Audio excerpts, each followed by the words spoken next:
say, give it to me straight, doctor. I can take it.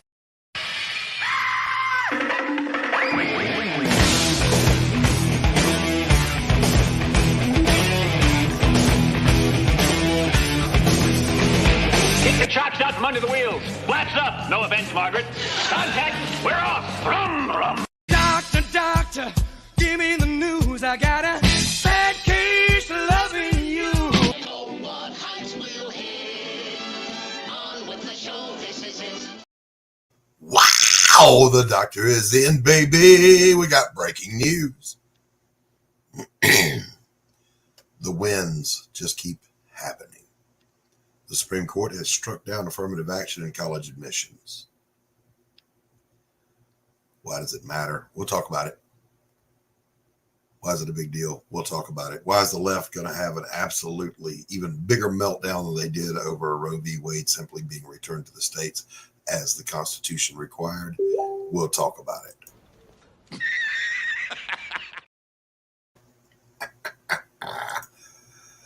Oh, my goodness. You want the link to come on? Hey, Q. Yeah, I'll shoot you the link, Pops. I'll make it open to anybody that wants to pop on. But first, I want to break the news a little bit here.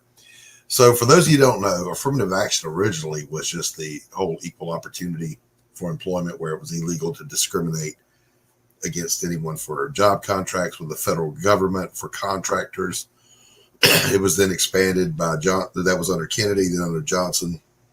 I think it was expanded in 61 or 62 to include it's illegal in any job to discriminate. And the wording literally says to consider race, gender, blah, blah, blah, blah, blah, when hiring or awarding contracts. Activists and leftists decided they would perversely violate that by making race a consideration for admission to schools. Instead of just, here are 5 test scores in front of you of equal standing, or let's say there's 10 test scores in front of you or 10 applications, if you want to be more specific, to come to your school. And all these 10, we're going to choose the 8 with the highest GPAs. Race doesn't even come into it. It's just a matter of merit-based entry. AA came along and said, no, let's take a peek at what skin color we're talking about here. Well, there's too many white people in those 8. So let's strike one of those out and let's pull in a minority skin color. Unless, of course, they happen to be Asians, which typically score higher on SATs, MATs, and other entrance criteria, have higher GPAs. No, we won't include those. So it became a big old racist thing. The former Vice President Joe Biden bumbled out a minute ago and basically said, I'm going to sum it up for you. Please feel free to fact check me. This is wrong. It's racist. You're evil. But basically what he said was, look, just because affirmative action hasn't worked doesn't mean it won't work. I mean, it's only been in place since the 60s. Over half a century. Okay. But just because it hasn't worked is no reason to end it. Well, that's not really why it was ended, but it hasn't worked and it will never work because you cannot enforce merit-based equality. That's equity, not equality. Okay. That's why equity is such bullshit. Hi, Carol. Hi, Q. Hey, Dawn. Watching severe weather. Ooh. Well, listen, keep your head down and stay safe. But yeah, hold on, I'm reading an update right now. All right, so yeah, I'm going to drop the link. If anyone wants to come in and talk about it, they're welcome to come on in. So, say whatever you want. This is a win, okay? I know the left thinks, the uninformed left thinks that, oh no, you're taking away opportunities from minorities by doing this. No, it's not. It absolutely is not. Hey, Pops, come on in the house. So, Hey, buddy, what's going on? It's not, to me, it's not even so much that they finally fixed this. Whoa. It's the people losing their minds over it. Oh, yeah, of course. People who benefited from it, who probably never would have been in college and are now like the Speaker of the House. Well, here's the thing. There was I was listening to Eric Erickson, and he pointed out the biggest advocates for this are not minorities. Minorities, regardless of their skin color, actually prefer a merit-based system. The ones losing their minds over it are white liberals.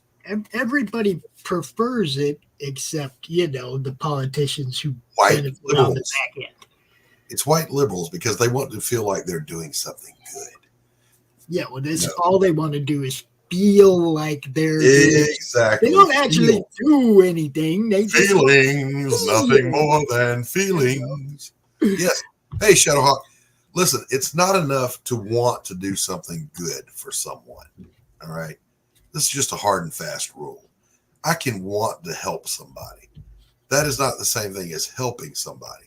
Now, if I pass a law that says my virtue signal is helping people, even though it doesn't, then it's a stupid law and it needs to go away. Well, now, I can make this into a comic analogy really quick. Well, hold on. Before you do, let me make this point. And then I want to hear what you've got to say with that analogy. It has never been necessary, ever, to do away with a merit-based system. That's right. What was necessary was to say, just because this person with a 4.0 GPA happens to be black, you can't keep him out of the school. That was a good thing. Yeah.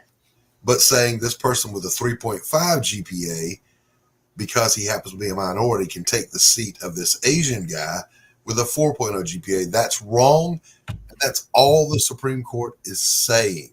Now, in my research, Pops, I could not find where it was codified to use AA, which was just a non-discriminatory law, as college criteria. I'm still looking at it as we speak, but I couldn't find it. But it obviously exists, or it wouldn't have come before the Supreme Court and been struck down. Go ahead. You said you could make an analogy between this and comics.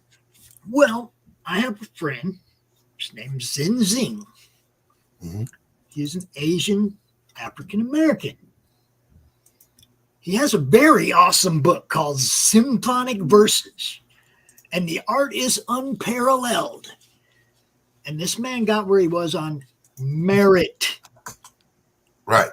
Okay, we promote his book because it's badass, not because he's a minority. Right, exactly. Let me ask you a question, Pops. And let me ask the chat this question. Well, the people's wallet, Doc, I ain't quite done yet. The people's wallets decide what's good and what isn't, correct? Well, right, exactly right. Exactly. Okay, that is the bottom line, okay? It's based on merit. Yes. And to that end, let me ask this question of you and of the chat. Have you ever once picked up a comic book or a book, a novel, anything, and said, well, hell, this sucks because a white person wrote it? No, you don't do that unless you're a leftist. Or have you ever said, this art is shit because a minority didn't do it?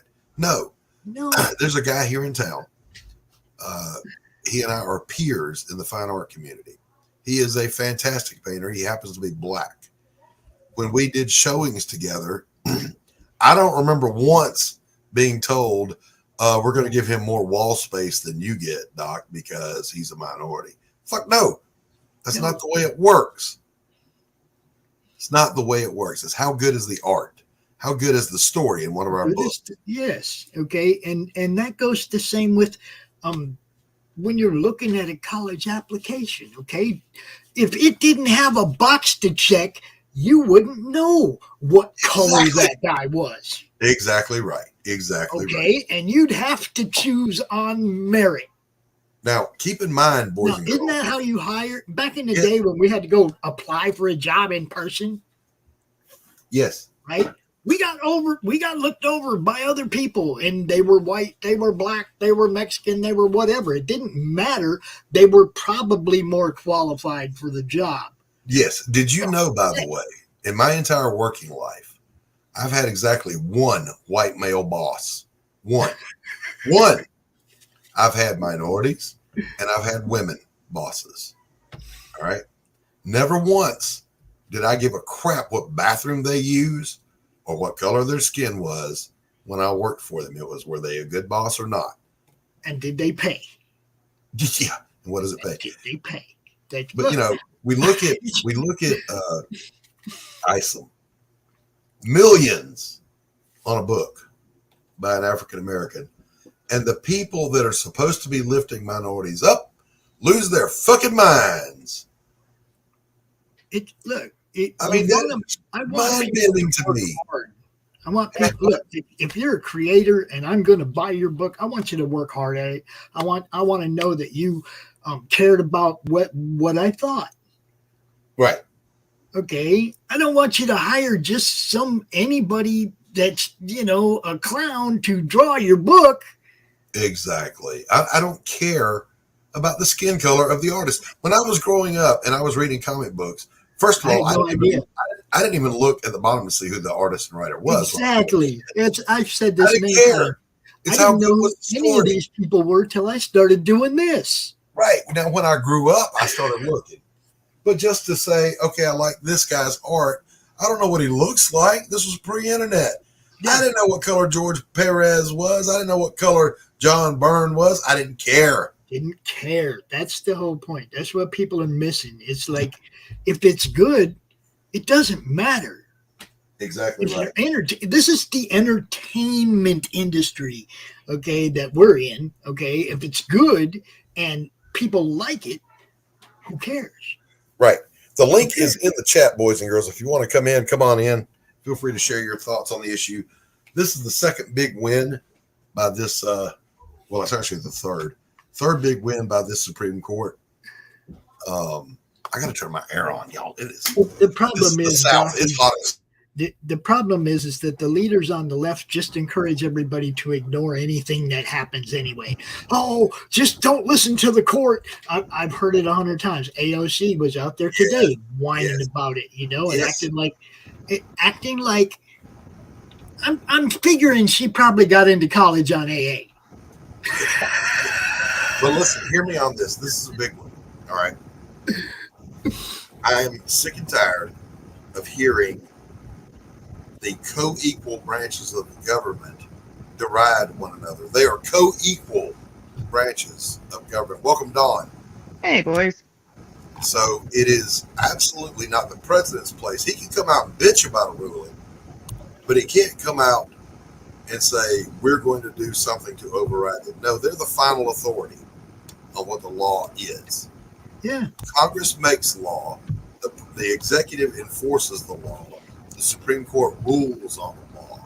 Once it has been ruled on, your only choice in the executive branch is to enforce the law. That's it.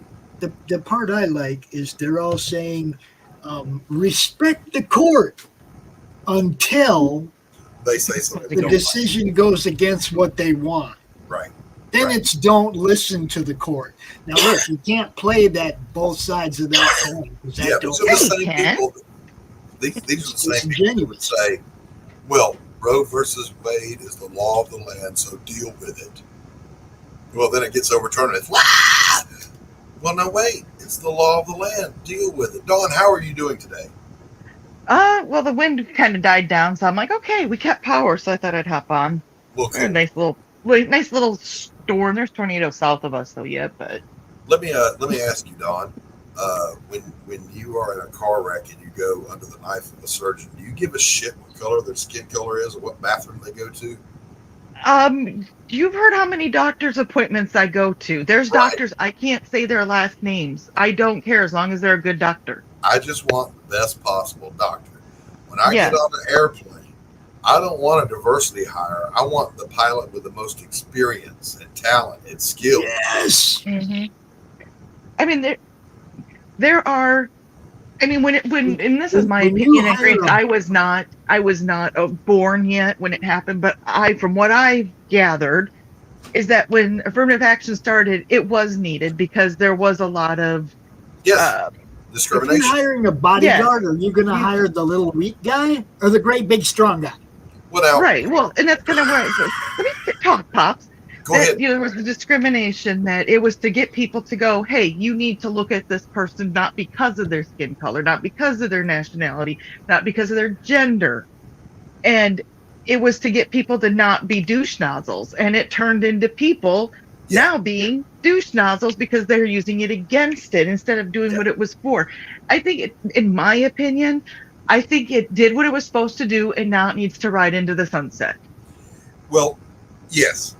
Well, in a way, it did what it was supposed to. The law, as written, said, and I'm talking about the law, not the way it was used in colleges. But basically, it said originally, there are government contracts available. Therefore, we will not discriminate against anyone because of their skin color in awarding these contracts. And then I think it was Johnson that later expanded that and said all hiring practices, you can't discriminate. We've all seen that. You know, Johnson & Johnson is an equal opportunity employer. We do not discriminate on the basis of race, sex, creed, national origin, blah, blah, blah, blah. Right? That's wonderful. Nothing wrong with that. That's needed. And by the way, it is still the law. Today, this ruling does nothing to change that. What this ruling does is say you cannot discriminate one way or the other in college admissions based on skin color. It has to be merit-based. Mm-hmm. That's all it does. Now, you watch the left reaction to it. I defy you. Go over to the Young Turks and watch. I bet they're live right now having a meltdown. You're going to see it all over Twitter. You're going to see it from leftists who do not educate themselves about this stuff because they don't care. It's all about their fee-fees. Someone will say to them, this eliminates opportunities. That's what you're going to hear for minorities. No, it doesn't. I just got this awesome message in my inbox. I know what it says now. It says, you really don't give a shit on Twitter. It's hilarious. No, look, it's not that I don't give a shit. It's that we all have a spot where we're allowed to say what we feel and what we think and what we believe, whatever. Okay. When you're on Twitter, it's a wide open free-for-all arena of people taking shots at each other and blah, blah, blah, whatever. Well, it should be until somebody gets butt hurt. Now, understand this, though. Understand this. I am not the guy that will take personal shots at people. I don't do that. You're not going to see me go on and get engaged in blood sports or online drama against a person. I will always defend my beliefs, and I will fight beliefs. Mm-hmm. That's what I'm saying. That's what I'm saying. Now, but I got a real-time question, Pops. I've never understood how to do this. I've got a thumbnail for this stream for YouTube. But when I create the stream, there's no place to put it. How do I get that? On YouTube? Do I go to YouTube right now? Go to YouTube right now. Hit the edit button. All right. Do I go to the video? Go to your YouTube channel. I'm there. Watch where the video's playing. Okay. Hit the edit button. Scroll down. All right, wait. I see save. There's edit video. All right. Scroll down. Past the description. All right. I've got it. Thumbnail, but then below that it's going to say, is this made for kids? And until you click that, you won't be able to publish it. You got to say yes or no on the kid question. No, it's not made for kids. There we go. Now I can save. All right. There it is. Thank you. I never knew. Things we've learned in the last couple of years. Got his learn on today. I have never claimed to be tech savvy because I'm not. Dude, you learned all that shit, just trial and error, man. You know, I mean, in the beginning, I had Phil helping. It's like, how do you do this? In the beginning, I had Phil Leon helping me with the tech of StreamYard and stuff. But when I started doing the YouTube, it was like that was a whole different thing, and I had to figure most of that out myself. Red Valkyrie, she helped me set up the way the YouTube page looks. Right. Okay, because she, because it was a clusterfuck in the beginning. No playlists, no nothing, dude. It was just every video, one after another, crammed up in there. All right, so here's the next talking point. All right, Chat GPT, as everyone knows, is like talking to a soy woke-tard leftist. I still have not. However, I went in and simply asked it, what were the top 5 contributing factors to the fall of Rome? Number 1, weak borders. Number 2, political corruption. Number 3, economic decline. 4, social decay. 5, military weakness. Sound familiar, anybody? No, not at all. All right, so Carol, let me address the Rice Krispie in the room. Those were chocolate. That sounds like Biden's America to me. Yeah. Hey, old Billy Powermax, good to see you. So yeah, this is an impromptu go live. There's breaking news. I was cheering in the car. We were out running errands. My wife looks at me like I'm crazy because she's not politically active. She votes right, she thinks right, but she doesn't talk about it. But I'm very, very active politically. Those were chocolate, Carol. Oh, she's mad now, Doc. I mean, I don't care if they got sprinkled in. She's mad now. Those were not chocolate.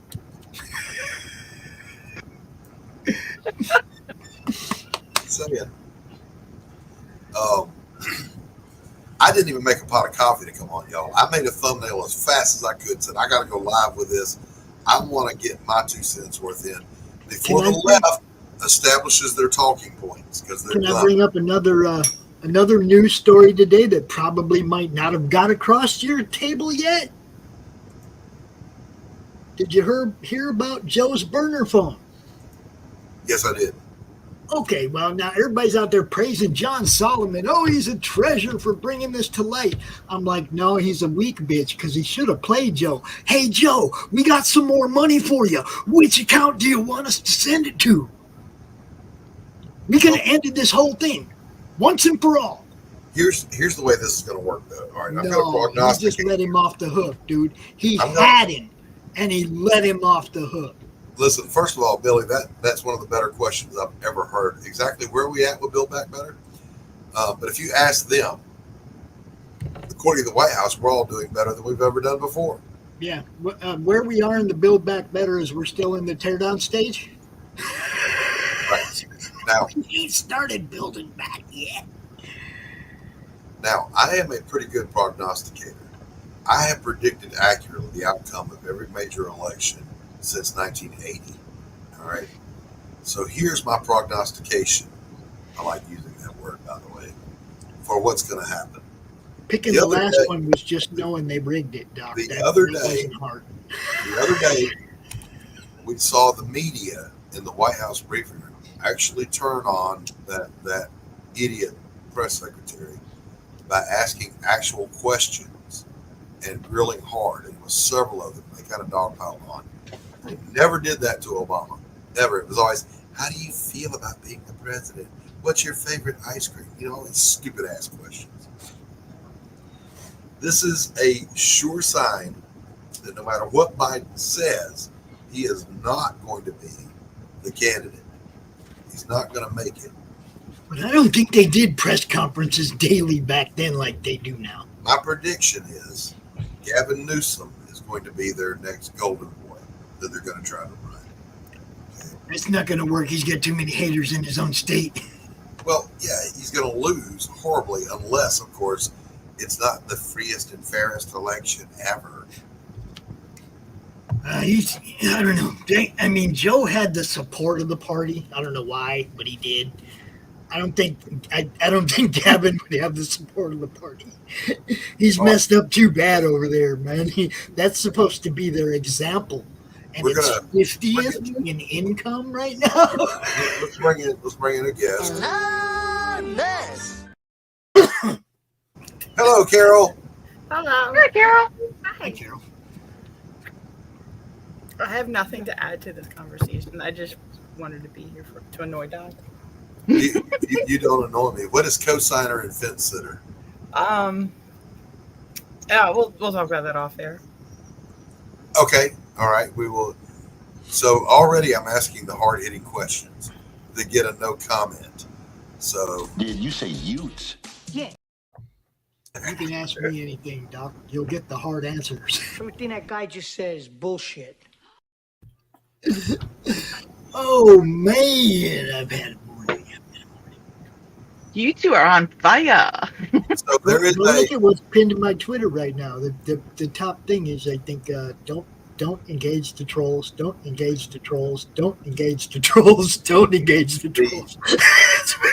the upside, and I predicted this as well, and it's on record. I streamed it last year. You can only push anything, doesn't matter what it is, so far before Newton kicks in. There's going to be an equal and opposite reaction. The left has pushed their radical agenda so hard and so far and tried to ram it down so many people's throats. They finally found the line you don't cross. They came after the kids. And there's a massive pushback happening. We're seeing it every day. Florida led the way on it, but you're seeing it in Texas. You're seeing it in Georgia. You're seeing it in all red states going, no, you're not coming for the kids. Now, they're pushing even harder in California. If you don't provide gender-affirming care, translation, if you don't neuter your child, because one day your 5-year-old, your toddler says, I feel like I'm a girl, even though they're a boy, they will take your child away from you. That's the law they're trying to pass. Actually, they're trying to pass a law where anybody can just take your kid and go have that surgery done. That is anybody. They're making kidnapping legal. Even for California, that is a bridge too far. Yeah, parents are pushing way back. too far, dude. We already saw Christians and Muslims marching together against it in California. This whole thing is just so anti-science, it's ridiculous. Puberty has a purpose. And you don't fuck with somebody's sexuality physically until after that, so they can make an educated, an educated decision of who they are. They have to get through that first. You are not allowed to drink or get a tattoo or get a piercing until whatever age in your state, because your brain isn't developed yet. All right. But you want to tell me a kindergartner can make a lasting, life impacting decision about their sexuality? No, you can't. That's what I mean. Puberty is there for a reason. It's so that we go through that and figure out who we are individually in our sexuality. That's puberty does that. Right. You still got to roll this all up into the big picture, though, because this has never been about science. It's about the agenda, the message. All right. So here, again, is the bridge too far. I said this on my stream yesterday. You can poke the big bear with a stick. If it doesn't see you as a threat or food, it don't care. Mess with its cubs and see what happens. And that's exactly what they've done. They came for the kids, and that's the bridge too far. So my prediction is you're going to start to see all this. And by the way, I'm already being proven right. LGB, period, movement is trying to distance themselves from the Q's and the P's. Yeah, they've had enough of the other letters of the alphabet. They want their rainbow back. Doesn't belong to them. It's actually the Christian symbol for the first covenant, but who cares? Is the LGB are saying, "No, dog, that's enough. T's, get out of the car. We're not riding together no more." Billy says that's what Last Days of Bad Moon is about. Every crazy possible outcome from the left happens and brings the end of civilization as we know it. Yeah. And hold on. Billy, you know what? I've been to the Sack of Suds. Billy lives very close to me. Billy, you still got to come for coffee one day, brother. I'm willing to meet crazy people for coffee. Hi, Gable. Sorry. Yep. Gender studies is an academic dead-end field. Of course it is. So is lesbian dance theory. But remember, we sent millions to the Taliban for gender studies in Afghanistan. Yeah, right. What We sent them money for guns. That's what we sent them money. Yeah. And Charles is here. Hello, Charles. I thought I heard a puppy noise earlier. No, it was liberals' heads. Yes. Yes. That's the comment of the day right there. Yes. Yes. Comment of the day. Gabe, affirmative action for Gabe is always going to be legal here on the coffee shop. But guys, please follow what I'm telling you. The big picture is a hopeful one. They have pushed too far and the pendulum is beginning to swing back. Guys, I don't know if you know anything about momentum, but when it reaches maximum velocity, it's pretty violent. And I don't mean physically violent, I mean drastic. All right? We haven't achieved maximum velocity yet. Here's what's going to happen. Hear me. Q lives over in Europe. I get it. But for Americans, I want you to hear me. We have got to elect a conservative president. I don't care if he's Republican, Democrat, fly-by-night, independent, goody bat. I don't care what the party is. Conservative executive and a conservative Congress and hold it for 8 years to let the woke generation die. We were dying under Jimmy Carter. Coming out of Vietnam, the economy was in the toilet. We weren't respected anywhere in the world. We were a joke. The economy was in the toilet. And President Carter said, you just have to get used to it. This is the new normal. The same thing Obama said. All right. Along came this actor from Hollywood named Ronald Reagan and said, no, you don't. And he asked one question. Are you better off today than you were 4 years ago? If you think you are, you vote for that guy. If you're not, you vote for me. And we had one of the fastest economic and strongest economic recoveries in history. We won the Cold War and defeated the greatest threat to life on this planet that has ever existed under the right. But then we let it go when Slick Willie came along and said, I did not have sex with that woman. So think about it. It's happened before. It can happen again. I'm not going to tell you who to vote for. It's going to come down on the right between DeSantis and Trump. I'm not going to tell you who to vote for. I'm not going to recommend one or the other. I know who I'm going to vote for. I'll keep that to myself. And you know what, Doc? It's really none of anybody's business. You remember back in the day when nobody talked about politics and religion and everybody got along? Yeah. Well, you know, here's the thing. Here where I live, in the South, is the least racist part of the country I've ever been to. Blacks and whites get along here wonderfully. Everywhere I've lived, black and whites get along pretty fucking good, and I lived in black neighborhoods. Well, yeah, that's the thing. Now, the media inflates a lot of this up till recently. Now, recently we've had some crazy shit, but the media really inflated it and reignited what was dead. Yes. In the 80s, when I was going to school, Jim Crow's over. Happy days are here again because we've got Reagan. National pride was a big thing. There was no racism. Nobody gave a shit. Nobody cared. Race never came up. No. Did we talk about slavery in school? Yes, we did. Did we talk about Jim Crow? Yes, we did. We were educated, not indoctrinated. Now, having said that, I got to segue into my next topic. Other than have hope, the pendulum is swinging. Let that resonate with you and spread the word. You've got to encourage everybody you know, by the way, to get out and vote. All right, get past that. Last night, in the wee hours, Dawn, Carol, and Pops. Yes. What? I didn't do it. I couldn't sleep. Why? So I got up and I went to the living room. And I sat down on the sofa. I didn't want to drink coffee and keep myself awake, so I made a cup of broth, hot beef broth, and I'm sipping it. And there's lights outside my window. Now, I live in a very quiet. Is it aliens? And I thought the mothership had finally returned to take me away. Cops everywhere. I don't know what happened across the street, Ooh. but yeah, there were 12 police cars Ooh. Dang.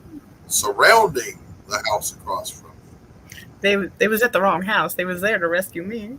Well, I waited, Carol, to see if they were going to come try to get you out, but they didn't. But I sat out there and I was being as nosy as I could be because I have finally succumbed to the urge to be a nosy neighbor. I guess it happens with age.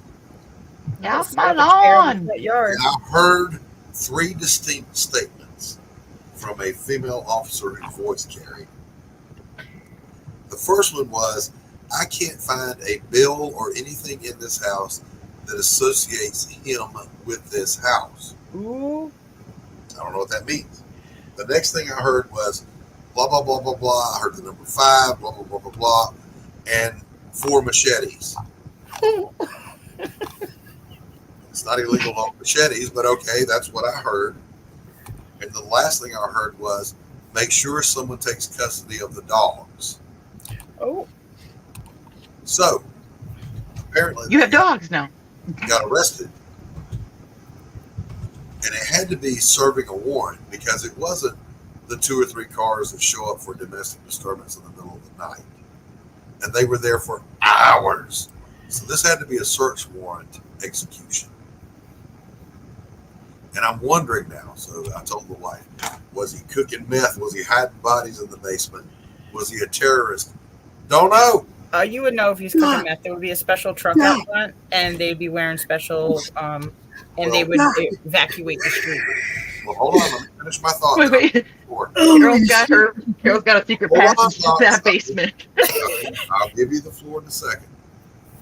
We went by there a little while ago. There's crime scene tape and do not enter signs everywhere. Go, Pops, go. Elizabeth Warren chimed in on affirmative action. Hey, Caroline, welcome. Hold up, I got to give it to you. Sure. You know, the extremist Supreme Court once again reversed decades of settled law, blah, blah, blah, blah, blah. Now, dude, some of the comments. Elizabeth Warren abused college admission process claiming she was a Native American. The Supreme Court decision ends this abuse and creates a level playing field. Bam! My comment was much more simple. What, are you mad you can't get back into college? You talk about the wrong person from the left to be the first one to fire shots at it. Holy cow. This is why they don't beat us intellectually. They only beat us with the media and the dumb people. Yes. Thank you, They Elizabeth can't beat us Warren. intellectually because we see right through their bullshit. Thank you, Elizabeth Warren, for making our point for us. You can't unring that bell, Elizabeth. You can't unring it. It's there. The whole world knows it. Yeah. It's off. I just, you know. That is a good one. Can you send me the link to that?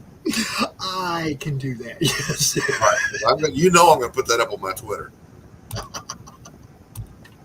I wasn't listening. What?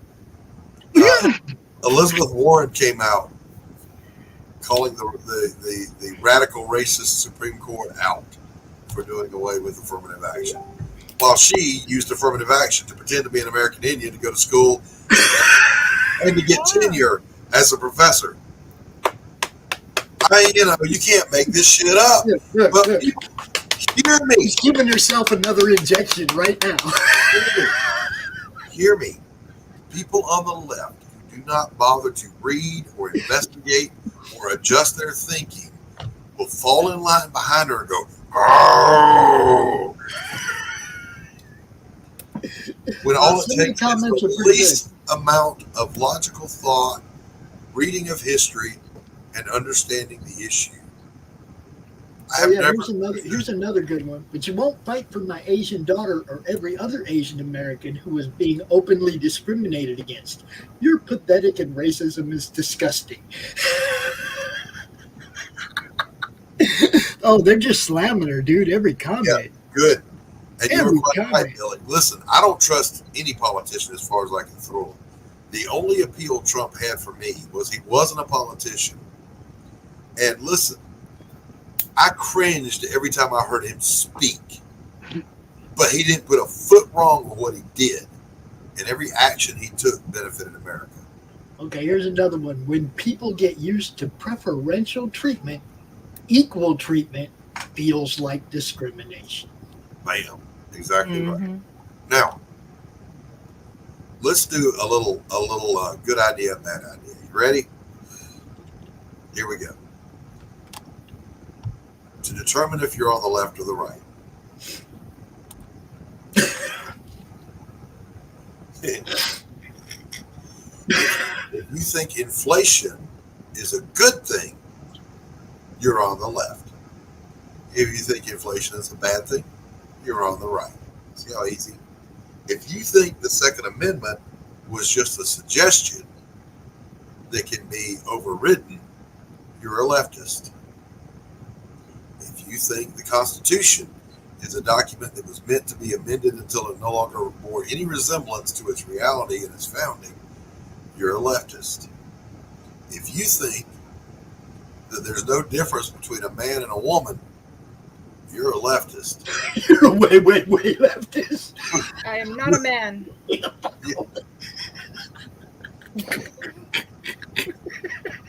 If you think you have to pick a side, yes, you do, Carolyn, because the very survival of our nation is at stake. Caroline wasn't here. Let me one more time. ChatGPT is a leftist entity. If you ask it questions, it will always give you the leftist viewpoint. You have to argue with it to get the truth. I asked ChatGPT this morning, Caroline, what were the 5 leading causes of the decline of the Roman Empire? Invasions due to weak borders, number 1. Number 2, political corruption. Number 3, economic decline. Number 4, social decay. And number 5, military weakness. All of that is happening in the UK, Australia, America. Canada may already be gone because too many people picked the wrong side. There is absolutely a right side and a wrong side. And I'll tell you, I'll be completely honest with you. There are so many enemy combatants inside our borders right now that all that rifle behind the blade of grass shit, that just means we're all going to really have to fight. Well, That's all that means, man.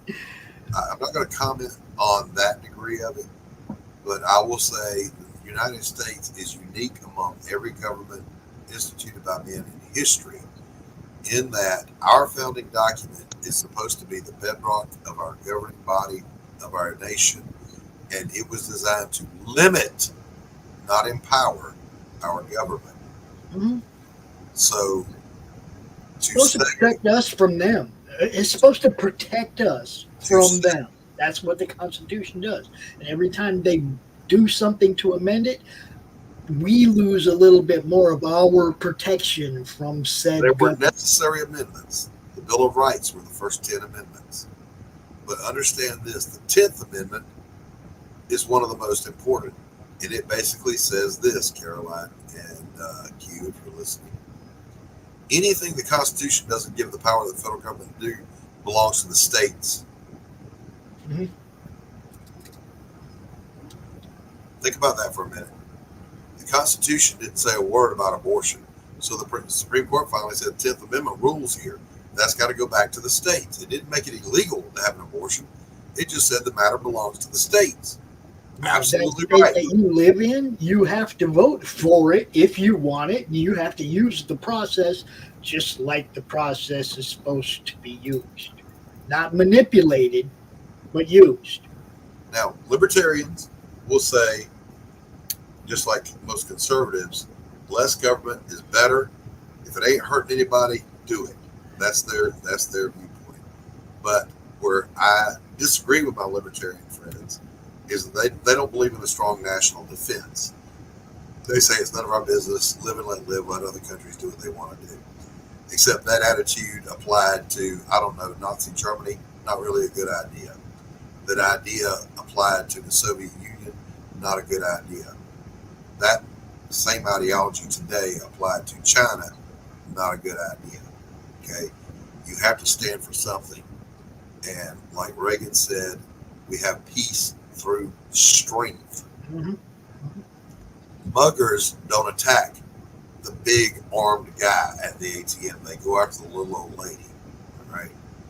So, yeah, the right says be the big, strong guy. The left says, we're all equal. You can send the little old lady out at 2 o'clock in the morning to go cash her Social Security check at the ATM.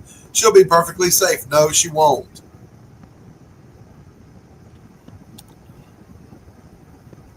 And unfortunately, nobody's safe at 2 o'clock in the morning going to Subway in Chicago. You know that, Jesse. In a perfect world, yes, they could, but we're not in a perfect world. We'll never be in a perfect world. Everybody will never be good. So we have to be prepared for the people who aren't. Right. And sometimes the weak little old lady, which is some countries, has a Glock, motherfuckers. Some countries need a big bad boy to help protect them. All right. Did I tell you my mom's gun story, Doc? Well, before you do, let me tell this. When I was in college, there was a Serbian in our class. And on Veterans Day, they were honoring the veterans of the class. Please stand up if you're a veteran. Turns out this guy, his family, owned a tailor shop. He told every veteran, I love you. You saved my life. You saved my country. Come to our shop, get a free suit. So, yeah, it matters. Hi, Dawn. Hi. I was just showing you it's raining. We need it. Bye. So my mom got married, like 15 years ago, remarried to a dude. Dude I respect, right? I have no issues with. Nice guy, take care of my mom. I was with mom, and we were going to a restaurant, and now you all know that I have a felony, so I can't have firearms. That's not a secret. Everybody knows it, right? Okay. So we get to the restaurant, and she says, will you reach under the seat and grab my wallet? So I reach under the seat, and I come out with what, Doc? A Glock 19. A fucking holster with a fucking firearm. Now, my mom is like 75, 70, I mean, in her late 60s, early 70s at the time, right? And I look over at her, and I'm like, you do know how to use this thing, right, Mom? And she's like, oh, yeah, Bob takes me to the range. Yeah. There you go. She said, Bob won't let me leave the house without it. Now I really respect Bob, see, because he cares about my mom and her safety. You got to ask yourself, I've heard the asinine arguments from the left, the gun control nuts, that basically they say, okay, you can have a firearm as long as it's a single shot. They want us back to muzzle loading musket because they prefer the headline of woman raped and killed in parking lot instead of the headline woman shoots and kills assailant in parking lot. See the difference? Mm-hmm. And making that right unassailable is essential to a free society because, and this is the controversial part of this, but it's true. Firearms are great for protection and they should be used for that. Firearms are great for hunting and they should be used for that. That's not the purpose of the Second Amendment. The Second Amendment is an armed citizenry can stand up to a tyrannical government. Mm-hmm. Now, the idiots on the left will go, well, what are you going to do? Use your AR-15 against a tank? And my response to that is, well, what are you going to do? Throw a rock at it? Well, no, hold on. Let that sink in. Do you want to shoot back or do you want to throw rocks? How many heroes have you seen crawl up on top of a tank and drop a grenade in it?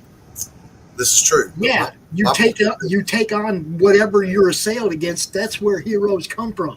You use your God-given right to protect your God-given freedom. And if you're overwhelmed, you're overwhelmed. Okay, it could happen. Sure, it could happen. Are you going to be the guy in the square? The point is that if you're going to come and take my freedom and my life, I'm going to go down with an empty magazine instead of dirty hands for trying to find a rock to throw at them. Well, I mean, even if I'm the guy standing in Tiananmen Square. Yeah. Well, he's dead. Okay, unarmed with nothing. Yeah. I'm still not going to kneel. Right. Don't expect it. It's not going to happen. Do you know what happened to that guy, by the way? Of course, he was shot after he was interrogated. And they billed his family for the bullet. Mm-hmm. And probably overcharged. Think about this. That is a society where the citizenry have no rights. The government has rights. Mm-hmm. Let that sink in. Q is over in the Netherlands. He says, I agree 100%. And, you know, it is what it is. Our founding fathers were smart enough to know that any government on earth made of human beings can turn corrupt because they had just fought one. Yeah, those guys had just fought a tyrannical government for their freedom. They had just done that. They didn't write this about hunting. Constitution. They made allowances for the fact that they weren't going to be the well-intentioned people that were governing until the end of time. Benjamin Franklin said, we have given you a republic if you can keep it. And not a democracy. Another point when it comes to the, they didn't have miniguns back then. No, but those guys watched guns getting better throughout their life. They seen that this is a technology that's going to increase and get better and better. They didn't say shall not be infringed because you got a musket. Well, this is the thing. What people overlook, and this is an easy fact check. You could have a fucking cannon when the Second Amendment was drafted. Mm-hmm. There were guns that were multi-shot guns. It was the Pukul gun. They had 6 barrels on it that you could shoot. But this is what I'm saying. They saw the technology is always going to increase and get better. They knew that when they wrote this. You could absolutely own a cannon, which was the maximum artillery you could have back in the day. I can have a cannon? Like right now? Nope. Oh. Not anymore. The fuck? Of course. But, exactly. You can't. Certain arms dealers and whatnot are allowed to buy pretty much anything. Yeah. I can't put a cannon on my pirate ship? That's rude. No. There are people out there that have pretty extensive collections. Even if it was legal, you couldn't have one because you would try to blast your way out of the basement, and you're not getting out of there. I'm just telling you right now. I am getting out. In 3 weeks, I am out of here. No, you're not. Bye. Oh my god, all I could think about when you said that was the movie Tremors when the graboid comes through the basement wall. Call me a tremor. You know, girl, all it takes is one phone call to the GSA. Yeah, all right, you try it. I got friends in the NSA, so you just... More friends. I've got military people too, so go on, let's fight. I I've got Army, Navy, Marines. By the way, What? I found out just yesterday, a friend of mine that was a retired Green Beret passed away a month ago. So I'll pour one out for you, buddy. He served for 25 years as a Green Beret Master Sergeant. And after that, he was a contractor for the State Department. By the way, if you guys don't think there's any such thing as a license to kill, my man had a license from the State Department that said the bearer of this card may not be detained or questioned, period, by any law enforcement. Meaning, you know, you can only, just saying. It was probably because he He's knew that a lot of card stuff thing. that people we don't need to know. Can I get a look at that card? There is a famous saying that says, gentle people sleep soundly in their beds at night because rough men stand ready to do harm on their behalf. Think about that. You know, the lefties that back in Vietnam called military people baby killers and all this, that, and the other, was horrible. It was a horrible thing to do to our Vietnam veterans who were just obeying and honoring their commitment to serve. Now, having said that, I don't justify every action. There is a uniform code of military conduct that or military justice, the UCMJ, on active duty. If you commit a crime, the punishments are worse than what they are in the civilian world. All right, so don't do that. What I am saying is You better be glad that there were people that were willing to pick up arms and go to war. Politicians are the ones that make for bad wars, wrong causes, or whatever. Don't blame the patriots who said, I'm willing to bleed to keep the stripes on the flag red, because I was one. Well, fine. Couldn't do it now. If I had to run from here to my mailbox, you'd have to call 911. Shit ain't gonna happen. But yeah. But you have that option. Here's the word. The bird? Another Supreme Court victory. Another victory for common sense, for the Constitution, for true equality. Not a bad thing. Watch the left meltdown. Pops is watching it live right now and bringing us up to date on it. And it is always a glorious thing to watch the woke-tards lose their minds. Did you see the other one, that Wisconsin senator, Doc? Say it again, please. The Wisconsin senator? What was it? She went out on the floor of the House and said something to the effect of, fuck the suburbs. Let me read it exactly. Let me make sure I don't want to misquote our illustrious senator. Fuck the suburbs because they don't know a goddamn thing about life in the city. She said that on the Senate floor during a debate on crime pouring from the cities into the suburbs. These are the uneducated fucks that are running our country. Let me tell you something. The most semi-articulate argument I heard for blue state governors who are destroying their states came from Twitter. I'm not going to say the name because, again, I don't want to attack people, just ideas. But basically, he said this. Because we have higher taxes, have a more robust safety net system and welfare system to accommodate our people as opposed to red states. Without making the connection in his little head, the reason you need more welfare in your blue state is because you tax people to death. They can't afford to live. What came first, the chicken or the egg? You know, it's as simple as this. Chicken eggs. Taxes exist for a legitimate reason, and that is to fund only two things: infrastructure at the national level and national defense. That's it. Everything else is waste. Here we go. Pops, should I even bring this up? Yeah, What yeah. are you going to do to me here? Here we go. When you know you're in a small town. Okay, I relate to each one of these, I bet. I can relate to that 100%. Yes. I love it. I love it. Oh, We Dawn gotta have fun here. stuff, you know. What? Huh? Somehow I knocked Dawn out when I removed that from the stream. She went with it. Why are you being mean to Dawn? I wasn't trying to be. I had no idea where I got this headache from. Monster. So, Pops, were you going to read if you knew you're from a small town when? Was that like a list of stuff, or was that just No, a comment? that was just my caption for that particular picture. I have it somewhere. If I can find it, I'll bring it out on the next coffee shop. There is a place in rural Deep South Georgia, which is farm country, you guys. Farms down there bigger than some states.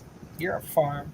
And there was a place called So-and-so's Tire, Transmission, and Bridal Shop.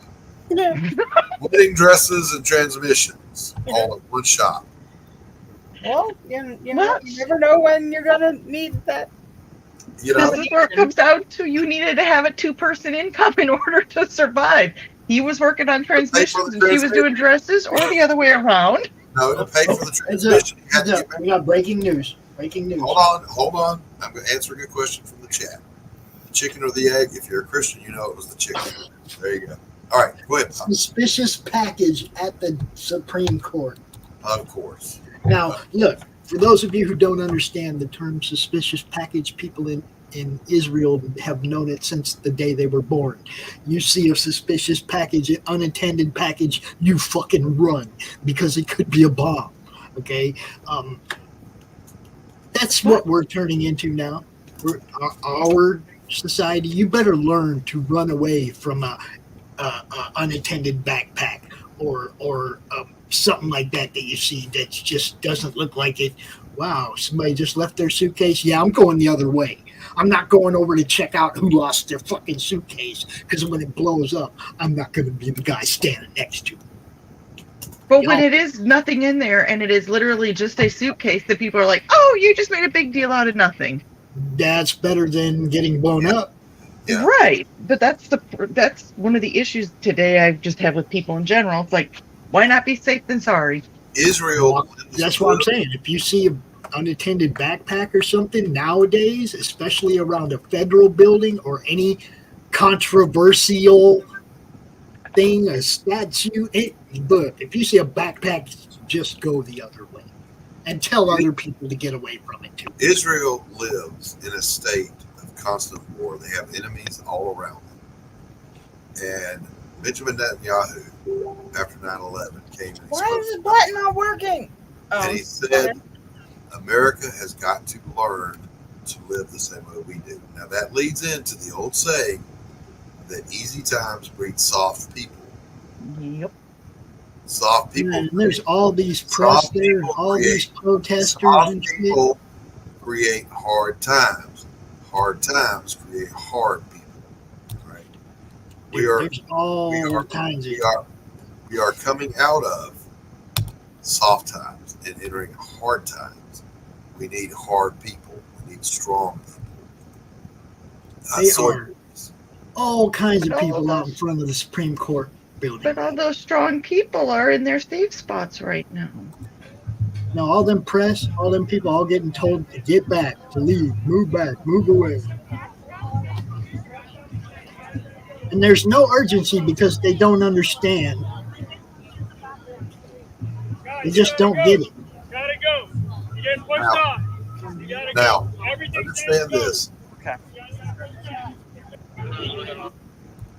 There are always going to be people who I think are well-meaning.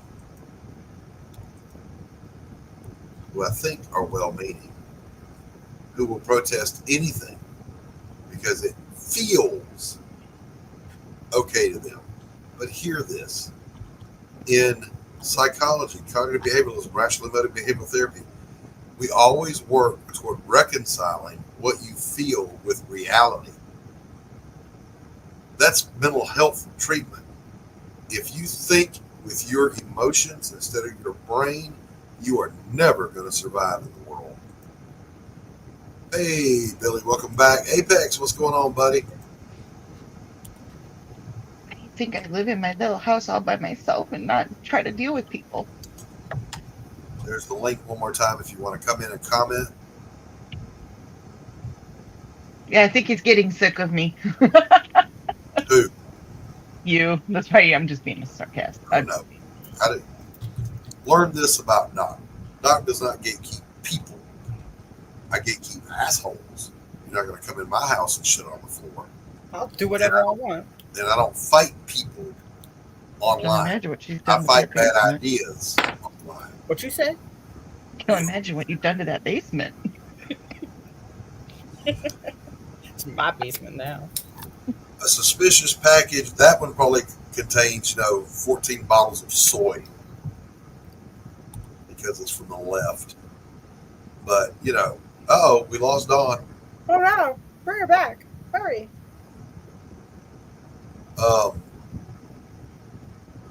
It never ceases to amaze me how easy it is to stir up people who react emotively instead of cognitively. And that may very well be, there's a thing called the Apollyon-Dionysian continuum. Stop using such big words. We don't understand what the hell you're saying. Basically, it means a continuum between if it feels good, do it, and logical thought, right thing, right reason. And everybody falls on that continuum somewhere. But if you find yourself as an adult thinking that your emotions and your fifis are what matters in the world, you will live a life of absolute bitterness, disappointment, rejection, and frustration. The quicker you get your brain around the idea of doing the right and logical thing for the right and logical reason, the easier and less frustrating life will be for you. Everybody will face obstacles. Everybody. But it makes it a hell of a lot easier if you think your way through problems instead of trying to emote your way through problems. Damn, Doc, dropping the hard truth bombs. Whatever. I need to get an amen from somebody on that. Amen. Come on. Yeah. God even said, come, let us reason together. God even said, knowledge is the principal thing. Therefore, with all thy getting, get understanding. All means all. That's all that all means. God was saying, educate yourself, people. You educate yourself. Yeah, I don't know anything about Playboy since the 80s. It's the last time I saw one. I heard they went for a while under the daughter of Hugh Hefner where they weren't even doing naked women no more. Come on, man. That's the whole reason the book exists. And y'all, I'm hungry. Charles just PM'd me. He said, are you still going to be going at 3:30 when I get home? I have a lot to say about this. I don't know how long away. I don't have a clue how long I'm going to go on this. I mean, that's an hour from now. Hot dog and chips is gourmet eating. I don't care what anybody says. By the way, somebody in our community posted a little poster thing, sticker, and it had all these different types of hot dogs. You know, Chicago. Yeah, I saw that, and you're all throwing a little hissy fit that not everybody's been down to Atlanta. Let me explain. Mango, habanero, chicken. Hold on, Pops. I want one of those. But anyway, I pointed out to them. Oh, those are hot. If you excluded from this list varsity chili dogs from Atlanta, which have been in existence since the 50s, maybe the 40s. It's an old ass hot dog. Are some of the I was just sitting down to eat when you started. chili dogs on the face of the earth. Why don't you bring me one? And you can get them online, Carol. Louis Grizzard, when he calls it his unfortunate banishment in Chicago, when he was up there, dated a stewardess headquartered out of Atlanta just so she would bring him varsity chili dogs in Chicago. She left him when she found out she was being used for the chili dogs. You go into the varsity, they don't say, hi, may I help you? They say, what do you have? And you better know what you want when you step to that counter, because they'll say, get out of line. You don't just stand there and stare at the menu. You stand in the back, huge menu up there. When you step up and they say, what do you have? You just tell them what you want. Well, that's how it is when you have to order your Philly cheesesteak. You better freaking know what you want by the time you get up to that window, or you're back to the end of that freaking line. Yeah, it's and you better only order cheese and onions. If it's the rule at varsity is if it's your first time there, fucking hang back, get the lay of the land before you step up to that counter. Just saying. You two hold down the fort for a second. I gotta grab something. No. That meant talk, Pops. Yeah. Okay, well, I was looking at this, so I'm going to show this just because I was looking at this. For those of you who don't know, we are a comic promotion network as well as Doc's news show. So we're going to show you a little bit about it. Is Pat Broderick Appreciation Day, according to Mr. Barron himself. Okay, so Pat Broderick, go check it out. Bronze Star. Dun, dun, dun. Bronze Star. Now, if you don't know anything about Pat Broderick, he's also done things like Iron Fist, Micronauts. I think he did some stuff in Batman, I think like year 3 or something like that. I don't know. But Mike's good. Mike Barron and Pat Broderick are a great team. I love it. Go check it out. There, I did my promotion part. Congratulations. And I do have, no, I don't, because I'm not much, do you? I don't got shit. I got nothing. Nothing. Ain't got nothing, yo. I do have some mango habanero wings that I was just getting ready to eat when Doc first went live. I want some wings. Now they're cold. I want some pizza and ice cream. Somebody feed me. Doc, Rice Krispies. Come on. I don't want Rice Krispies. There's like no nutritional value in them. I'm hungry. The puffed chocolate wheat. is good for you. How about puffed wheat? I don't want. Oh my God, I haven't had that for years. Cereal, you guys. I need food. Real food. Oatmeal, it sticks to your ribs. I don't want. No flavors, though. Just plain old oatmeal. I want meat.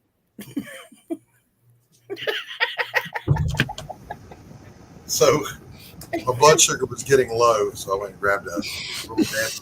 But Carol, I thought about you. Oh. I was thinking of you. Oh, wow. Here, Carol. You're so mean to me. By the way, these taste like ass. Doc, I'm not going to ask how you know what ass tastes like. Well, I mean, brother, if you've never munched out on a woman's ass, that's your problem. No. They don't all taste the same. I know that. Oh my God. That's because I use a different kind of soap all the time. So you know. And that's the shower. On that conversation. Quentin is always formatting his ass off. Look at here. It's funny when all you got is Irish Spring. What? I say it's funny when you run them through the shower and all you got in there is Irish Spring. Damn it. Yeah.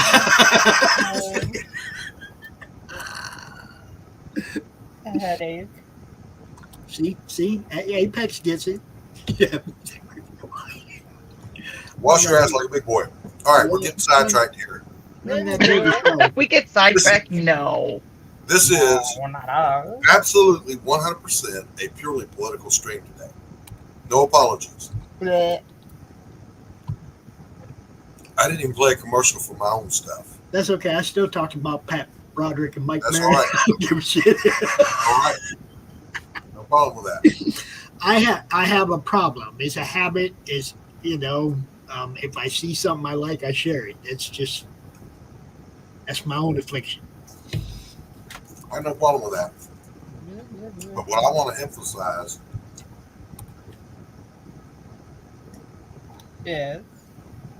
is that there is, in fact, a war of ideas being fought.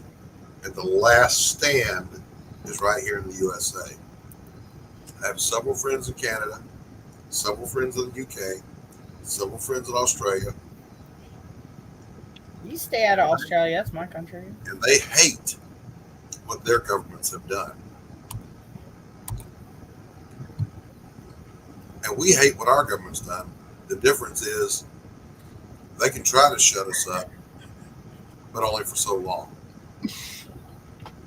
Because of nothing more than our Constitution. Crap. Wasn't talking to you yet. That's all right. Yeah, I remember that. What? Saying Captain Adam from the 80s and the 90s, Pat Broderick. Oh, yeah, Pat Broderick's badass.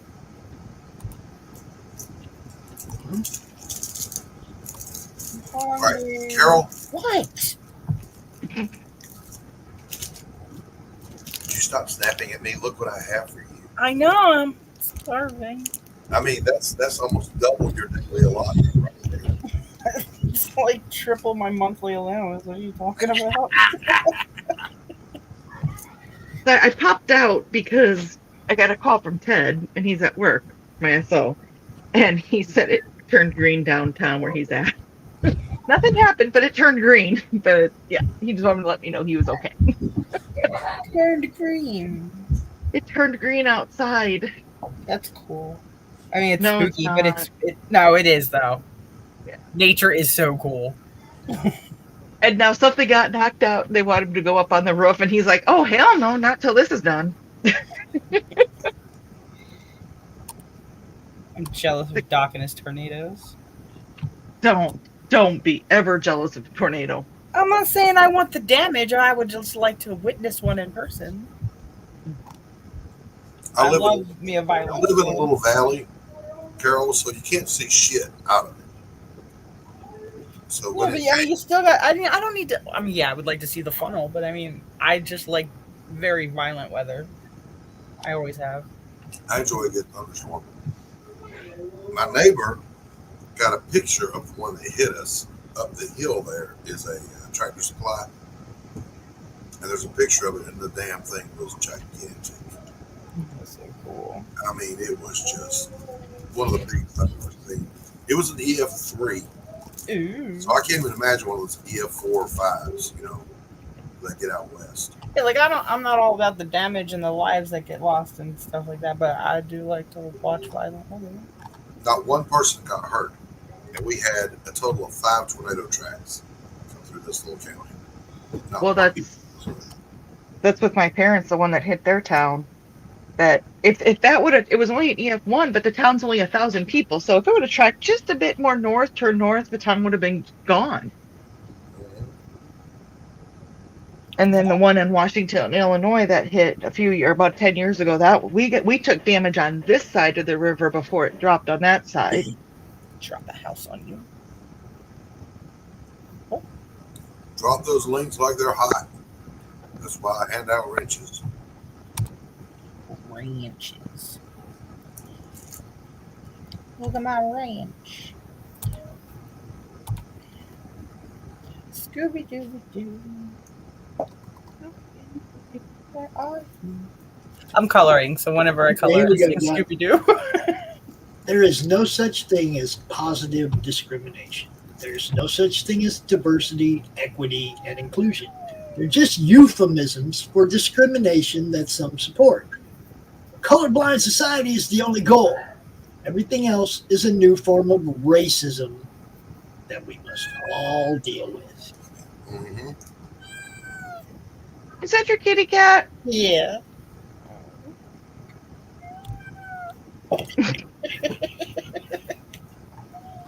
Carol can eat that damn cat. She don't get a Whataburger. You're looking a little tasty there, Mufasa. Oh. I'm not going to comment because no. Girl eats pussy, film at 11. There we go. I wasn't going that direction. I was going to do. Glad you said it and not me, Doc, because I was thinking it was there. Somebody had to do it. It's your show. I wanted to give you the pleasure. Why are you wet? Ew, get off of me. Did you ask your pussy why it was wet? Yes, she did. Carol, we need to talk. Did no one ever explain the facts of life to you? Oh my god, I have a headache to begin with. Thanks.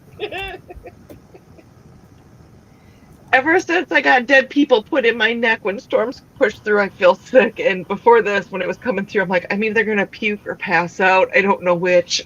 You got dead people in there? What? I had a neck fusion, so I have cadaver in my neck. So I named him Ralph. You got dead people inside you. I know. Do they talk to you? I think so. Cool. So, I just want to point out, What? you heard it here first. Shut up. Nothing happened. I don't know what you're talking about. Carol What? No! did not understand why her pussy was wet. You are going to get me in so much trouble. Film at 11. Shut up. He'll be awake. We go now to our roving reporter. Carol, is it true that your pussy was wet and this confused you? I hate it here. You do not. You love it. God. I am 100% talking about the You cat. shut up, Apex. I'm 100% talking about the cat. I'm just saying. I'm going to start playing some music. I'm going to get this channel struck. This Doesn't scare me one bit. This stream will never be seen by humans again. It's already been clipped. I hate you. No. If the stream gets taken down, so does the clip. It will Pussy's become. been neutered. It will become part of your intro. Thanks. I can't wait. How exciting. Sure. And you come back from where you'd love it. Never coming back. I think that's a lie. It's not Okay. a lie. I'm sorry. Smeagol, when he was captured by Denethor, just came to my head. Never been here before. Never come again. Never coming back. Well, I told you about the man. Wait. Never come again in the pussy. Never mind. Oh my I'm not God. going to go there. You already did. I started it. I didn't finish it. How dare you?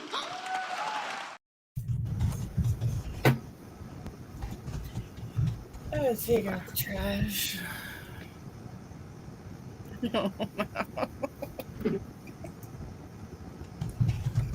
Fellas, when that happens, yes, this is true.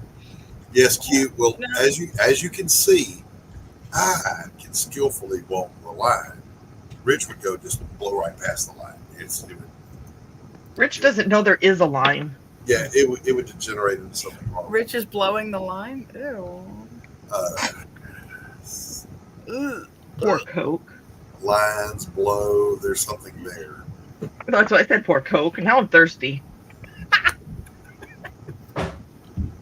God is thirsty. Confirmed. Got milk? The hell was that? That was Gabe. Pops converted to his childhood. That was Gabe. Coming into my space. What do you want, boy? What you want, boy? What do you want, boy? You don't know? You just popped in here? What you want, what? Cookie? What? Cookie? Who's a cookie? I would like a cookie. I am starving. I'm hungry. I gotta go to the store. Carol, you're always hungry. I am because there's never any food here and all you feed me is rat poo. Pops actually made me hungry for some wings. I'm going to throw something out there that shows perfectly honestly that YouTube numbers are bullshit. I have a video right now that has 1 view but 2 likes. Okay. Well, it says there's 4 people watching right now, and I've got 5 or 6 in the chat. Yeah, it's always bullshit, man. I'm one of them. Yeah, the madness, the replay of the gaming stream's going on over there right now, and I just popped over there to look, so that should be 3 views. But it says there's only 1 view. You know, but whatever. YouTube's a dong, as Q would say. YouTube's being a dong. I got a Just a dawn at first. I was like, what? No, dong. Dawn? Dong. Dawn. I Except got I a, suppose they on can be Dawn? interchanged. Weird.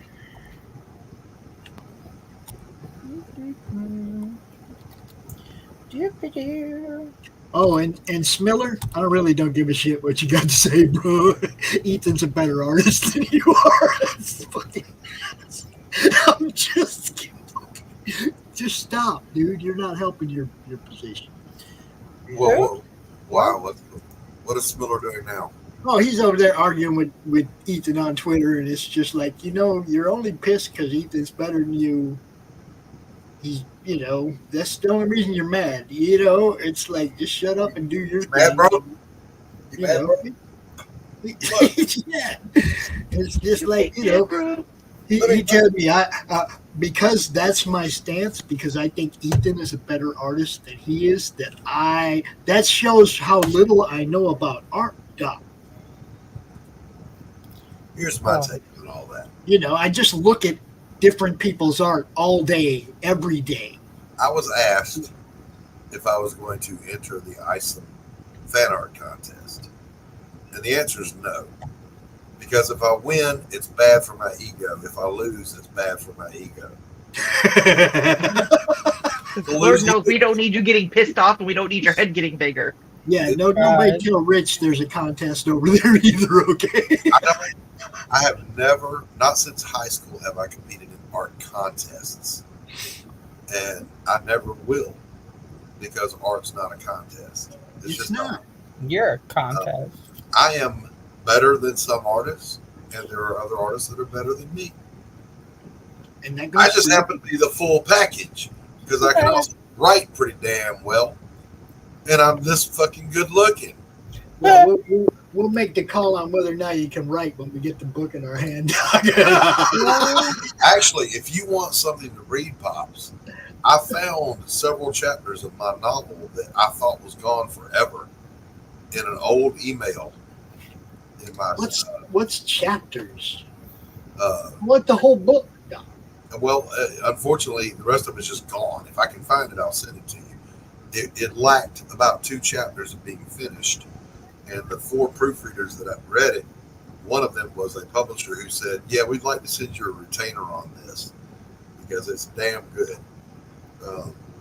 If you're interested, I'll send it to you. I'm not going to send it to somebody who's not going to read it." What's it about? Well, it's we'll call it science fiction, even though it's very loosely science fiction. It's called Clockwork, Book 1 of the Multi-Life Saga. Does it have time travel in it? Nope. Is he a replicant? Nope. Well, I'm not going to lie to you, Doc. You know I'm not real good about reading comics and stuff like that when I'm sitting here at the computer. And that's where that email would arrive at. And and that's why I appreciate the honesty. No, Doc, I'm not going to read it. Cool. But if you ever get it in fucking, if you ever put it together in some kind of form we can actually read, then I'm down. Now I am working with. Now, if I'm getting paid to proofread somebody's stuff, then I'll sit at this desk and proofread somebody's stuff because that would actually be work. The gentleman we had on the show a couple of weeks ago, Nick Buford Ogletree, the upright bass player for Hot Rod Walton, the Cycling Bears, is writing a biography about his strange life of extraordinary things happening to him. And he's still trying to get you to edit it, Doc. He wanted me to edit it. So I told him no, I'm not going to be your editor. I hooked him up with a publisher I know, our boy Tanner. Tanner in turn is hooking him up with an editor. But he did come over and I said, I will read a section of it and give you feedback. So I took about, 3 or 4 paragraphs. I read it. We talked about it. I encouraged him to find a voice. He's good at relating facts and his grammar is good, but it didn't have a voice. And so I talked to him about the conversational approach to writing, particularly when you're writing in the first person. So he said, help me out with that, show me. So I rewrote that section for him, and it blew his mind. It's like, that's exactly what I'm looking for. So I am going to tell him, if you're willing to pay me, I will take everything you've written and I will ghostwrite it and tweak it. But you got to pay me to do it, because I ain't doing this shit for free. What? Nothing. I'm messing up over here. Only Carol works for free. Carol, you said something last time we talked. Do I owe you a cover? You owe me some that I'm supposed to be coloring. No, but I do owe the book. Help me. Artifice? I owe Artifice. You don't owe them anything, honestly. I mean, that was the deal that you and I struck. I do owe them because you worked out an agreement with me, and I always honor my agreements. But I don't remember what I'm supposed to be doing. What was I supposed to do? We were talking about sketch cards. Okay, all right. I wanted you to draw Illyria being less of a whore. Yeah, put it on the campaign that I'm doing sketch cards, and I'll do them. But I'll go ahead and do a print that they can offer also. Is that fair? Yeah. Okay. Let's see what we got here, Pops. Fact check this. Fact checkers didn't even exist until the ugly truth started to get out. Bam! Is that not like as straight as it can be for you? Absolutely. I love it. Yeah, if you're good at something, never do it for free. My problem is I've done a lot of free work for a lot of people because I'm just a nice guy and I couldn't say no. I have, in my old age, become well acquainted with the phrase no. No. He says no to me so many times, you don't even know. Can I have a potty break? No. Can I eat? No. Can I please go to sleep? No. What the fuck? I don't want to hear your crayon. I don't want to hear your leftist whining about needing to go to the bathroom. Here, you guys. You just squat and keep working. Jeez. This isn't fair.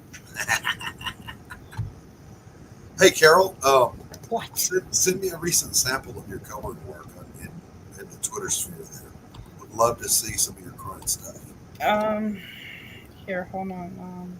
I don't know if I'm allowed to show this page, but You're allowed to show me. My native language is confidentiality. well, no, I was gonna share my screen. Oh, that's an entirely different creature. Yeah, listen to what she's saying. I'm here. What you now. Here's a question. Is it better to err on the side of freedom or obedience?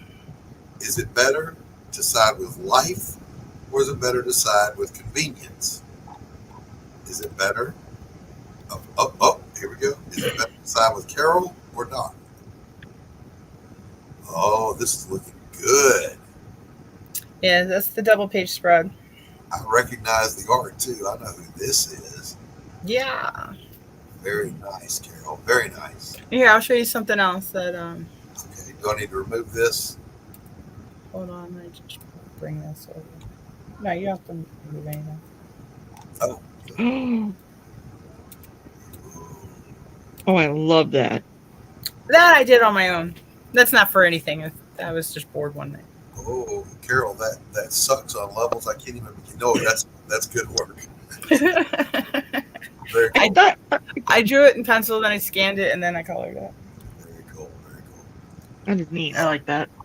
We're building a new trailer for both A Damn Dirty Thing and for Pariah. Now that Pariah's artwork is all done, Anthony's scanning in some new images, so you'll get a little more of a sneaky peek in the trailer. And I cannot wait to jump back into A Damn Dirty Thing. I love drawing this noir shit, y'all. I'm just telling you. It is an absolute blast. I love Pariah. Don't get me wrong. But good God, man, I love noir movies. I love jazz. You know, it's just doing this book.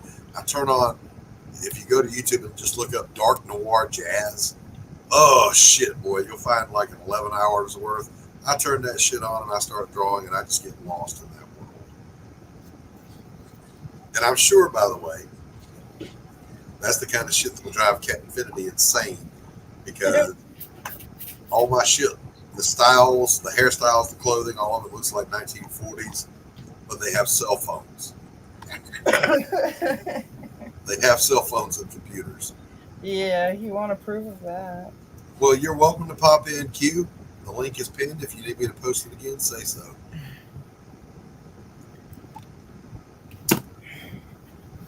I can't wait. I think he was talking about the page I was drawing. There was a party in the page. He doesn't read your party. I can't wait to replace Dr. Doom back there with my Pariah Blood and Blood tapestry. Hey, Billy, welcome. How you doing, buddy?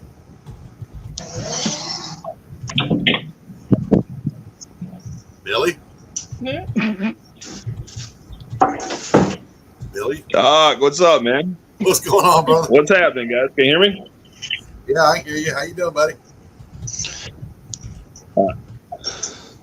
I'm here. Can you guys hear me? Yes, we can hear you. Who? Awesome. Well, it is hot out there. I tell you what, shit. Yes, it is. There is no heat like in the southeast. Sissies. What is going on? Oh no, I don't complain about it. I just acknowledge it's there, because I hate the cold where the air hurts your face just for going outside. How you doing? I'd rather have the air hurting my face than dealing with a lot of weird animals that want to eat me. Yeah, I get that. I catch on fire when I walk outside. Catch on fire. Hey, Sketch, what's going on, buddy? Good to see you. Hey, Hey, Billy, Yeah. without doxing yourself, are you north of me or south of me? Let's see. I am. I'm not sure. Where are you at again? I'm in Spalding. He's in Tornado Spalding. And where is that compared to ATL? South of Atlanta, outside the perimeter, south of McDonough. I am literally right near you. Well, We're like neighbors. well, you got to help me out. What do you like? What county? I'm near the. I live close to the Sack of Suds. You got to remind me what county that is, bro. That is, I believe the Sack of Suds is Monticello. Monticello. So you're southeast of me. Yes. You're not far at all, man. Come on, have Nah. some coffee one day. Hell yeah. We'll have to get up. We'll have to get like a we'll have to get a car, like an orange car, and like get in it and be like Dukes of Hazzard. Yeah, listen. Yeah. No, that's never gonna happen. I can't get my fat ass through a welded shut door. Sorry, that ain't happening. Sketchbook, good to see you, my friend. Can we do video of him trying? No, that'll never happen. Whatever. Oh. Okay, come guys, on, Doc. I got run. I got stuff I should probably. No, leave try me to here not with do. them. Shut up, Carol. Be nice to her, Doc. No. What in the history of knowing about me and Carol makes you think I'm capable of doing that? He's so mean to me. I never give up hope. Yes. If you give up hope, you give up everything. So, Billy, That's true. when the tornadoes came through, did you get some of this? No, See I did everybody. Bye. Bye, Don. not. It got a little crazy where I was at, but it never. It didn't. It didn't get you. No, I mean, I think I probably got a little roof damage, but it didn't do nothing catastrophic. Yeah, one of my neighbors that way. She had a oak tree with a diameter of about 3 feet diameter. Guillotined her house right down the middle. Just chopped it in half. Like, holy shit. Fortunately, she wasn't in the way of the tree. But her neighbor, I found out right after the storm, we went around helping people because we were okay. We had trees down and we had damage, but we weren't hurt. Her neighbor is deaf. Oh, no. Didn't hear it coming, didn't know anything about it, and her roof got ripped off of her house. And I don't know tiles or shingles. I mean, the roof got ripped off. Could you imagine if you're deaf, you're just sitting there minding your own business, and suddenly there's a lot more light? She didn't see like the pressure change or nothing? She was aware there was a storm, but she was in a state of shock. And, we wrote down, can we call somebody for you? Because her cell service was out. Or her phone blew away, who knows? And she told her neighbor, the one who got guillotined, her house got guillotined, yes, please call my daughter. Well, we didn't have to. Their family showed up. The response by the people here was something to see. It was beautiful. Our city's response, not so good. FEMA sucks, period. Let me tell you guys about FEMA. When you hear that FEMA's on the scene and they're blah, blah, blah, they don't do a damn thing. If you have homeowners insurance, they won't do anything for you. If you don't have homeowners insurance, they're not going to cover your car. They're not going to cover anything that doesn't damage the foundation of your house. So if your roof got ripped off, hate it for you. They were useless. Now, we did have 2 organizations show up before anybody. I'm talking about the last limb had not hit it. And the Southern Baptist Crisis Response Team was already here. They beat the Red Cross. And Samaritan's Purse, which was Billy Graham's organization, they were here 5 minutes later. And when the Southern Baptist Crisis Team got here, I sent them up to the lady whose house got guillotined. Go help her. So they did. When Samaritan's Purse showed up, They said, yeah, they're covered up there. What can we do for you? They spent 14 hours on my property with chainsaws humming and 1,000 people lugging stuff, and they cleaned my property up in a day. And it was unbelievable to watch it happen. I could have never done it without them. So thank you, Samaritan Spurs.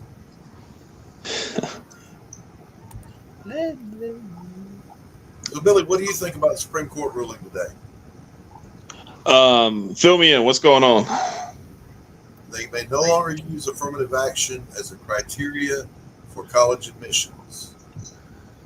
No longer use it as a criteria for. I mean, you can't use race as a determinant factor for entering college anymore. I mean, that's a good thing. Yeah, I mean, how could that be bad? Because I mean, what you're seeing now is extreme prejudice, like on the opposite end. Yes. I mean, it's everything's flipped upside down. And what did they say about two wrongs don't make a what? Yeah, exactly.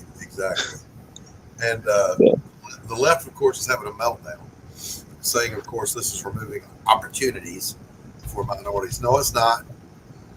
First of all, here's the one thing I really get sick of. Let's go upstream from that to the public school system.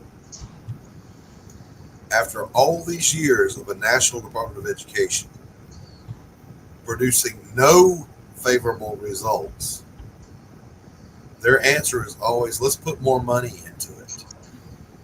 Let's spend more on something that doesn't work. If you go back and you look at high school graduation rates and literacy rates among all skin colors, before there was a National Department of Education, it was better. Every year since this existed, it's gotten worse. Every year. The aggregate IQ of American high school students was measured in this past year is the first time it ever dropped. This is one of the big problems that I believe, we're lacking a total cultural cohesiveness, and divide is celebrated. Instead of focusing on all the ways that we're alike, there are people out there, politicians and people that want us to focus on all the ways that we are different. The media. It's the freaking media. Yeah. And all they do is race bait and divide. Yeah. Every channel, doesn't matter which side of the fence, that's what the media does. I'm like, on the coffee shop. We don't do that here. Yeah. And when you break it down, we all really want the same things. I mean, if you're a normal person, that is, you might not be a normal person. I'm speaking from the point of view of a normal person, right. But we want to raise our families and be safe and have a country. Yeah. But remember, Billy, your idea of normal is based on the colonizing white supremacist patriarchy. I mean, some would say so. I mean, but I wouldn't consider the people that would say that to be normal, though. Yeah, well, I agree with you 100%. I got told that by a gentleman in a debate one time. He said, of course you're going to think that way. You're a part of the white supremacy. Well, see, at this point, we can no longer have a conversation because my facts don't care about your feelings and your feelings don't care about my facts. So piss off. Yeah, it's definitely clown world. I mean, it's definitely people have radical views that would not support them in the extreme case of a World War III or an invasion. Yeah. Their views would definitely work against them. Yeah, well, I mean, let's just face it. If the zombie apocalypse happens, there ain't gonna be no liberals. Zombies? Yes, zombies. Yes, Carol, but they're still not gonna liberate you. Sketch says, yeah, if my brown behind can find common ground with an old bald man who grew up with eye holes on his white pillow covers, we can all get along. Yeah, I mean, from the moment you jumped over that fence, buddy, we've been friends. Oh my God. There was an old joke back during the Cold War. This just in. The East German pole vaulting champion is now the West German pole vaulting champion. So, Billy, how is your book coming along that you have Stephen B. doing for you? It's coming along great. He showed me some work where he's at, and I'm giving some panel direction, which was a new thing for me because I wrote the script. I finished the script a while back, and then I had to go back in. And what I've discovered is with doing the panel direction, I've added some stuff here and there that doesn't drastically change things, but makes little things better. Right. And so Stephen B. is freaking awesome to work with. He makes, he's made me a better writer, I believe. So, on top of it, and really motivates me to get on top of my projects. Now, when are you going to launch this thing as a campaign? I'm not sure. We're still working on some stuff. Not all the artwork is done yet, and I haven't got all the panel direction to him yet either. So are you going to wait until everything's done and then launch? Yes, I believe that's the goal. We're going to need someone to color it, and which we don't have yet. And there's some more stuff to figure out. Colors, huh? Well, yeah. There's. I heard this chick named Carol Colors does a good job. So yeah, she's really fucking cool. Is she? Yeah, and she's very affordable. Listen, she works for Christmas, okay? So I heard she tried to break her contract and leave the country. That's what I heard. I'm not. I'm going away for 6 weeks. She's trying to escape, but it's not. She wouldn't do that. It's not Would going she? to happen. No, would never. So, but I'm also working on within this world. So the story I'm telling is quite unique. I think because I didn't want to start with origins because I think everybody's sick of origins. So basically, I'm starting this universe from its ending. There you go. Instead of its beginning. Billy, let's do Yes. this. I'm gonna pretend we're on my regular show and I'm interviewing you. People who will like your book might also like what? Conspiracy theories that go along with the Mandela effect, CERN, Okay. parallel universes, destiny patterns, Robots? robots, conspiracy of Zombies? lizard. Yeah, there's lizard people. Name some books that I would have in my library, or movies I would have in my library that would find common ground with your intellectual property. So that's kind of hard for me to say, but what I would say is kind of like the same characters that I created in this book. If you like Chris Claremont's X-Men, I think that you would like this book. If you like anything Chuck Dixon Batman or Punisher, I think you'll like this book. All right. And we've got I've got very strong, very masculine characters in there, but I've also got cool female characters in there. So it's kind of like the best of both worlds, and it wasn't intentional. It just kind of happened. Yeah, and that's the way it should happen. Just organic. And I got Madam Bomb, which is a one of the best things I think I've created in a while, because I've had these characters for years. And Madam Bomb's a new character. You can see her right here in my avatar. And Madam Bomb is a unique character. She allows herself to be. She's powerful. She's strong, but she allows herself to be a woman and be vulnerable too, which is a strength, not a weakness. That's right. So, Billy, what made you decide to do a comic book? Comic books are a large part of my life. I grew up on comic books. I've had kind of a weird childhood where I was raised in a doomsday cult, and so that happens. It sounds weird, but that's kind of what happened to me. I was raised in a doomsday cult, and so I was awkward growing up, and childhood was kind of rough. Were you, But I had comic books though. Comic books were like my strength. Were you out at the camp near Monticello? Yes, that's exactly where I was at. No, no, I no, I was not there. I was in a different cult, not that one. Okay, all right. I was going to say, I was involved with the counseling for some of those folks. Yeah, no, I was in a different one. But I grew up on, I had strong masculine influence out of Batman, out of Punisher. I had this. I grew up with this, and I feel fortunate that I grew up with this. When I did grow up with this, and that's why when I talk to people online and in certain communities about what they're doing in the big two, that it really bothers me, and they respond to me funny, or they make a lot of assumptions about me. Maybe half of them are true. I don't know. But I grew up with these characters and found strength in them, and I still read and root for them. And although a lot of the books are god awful, I support independent comics. I support mainstream comics. Comic books have always been my hobby, and I've had these characters for a while, and I just I've jumped careers up here and there, and I had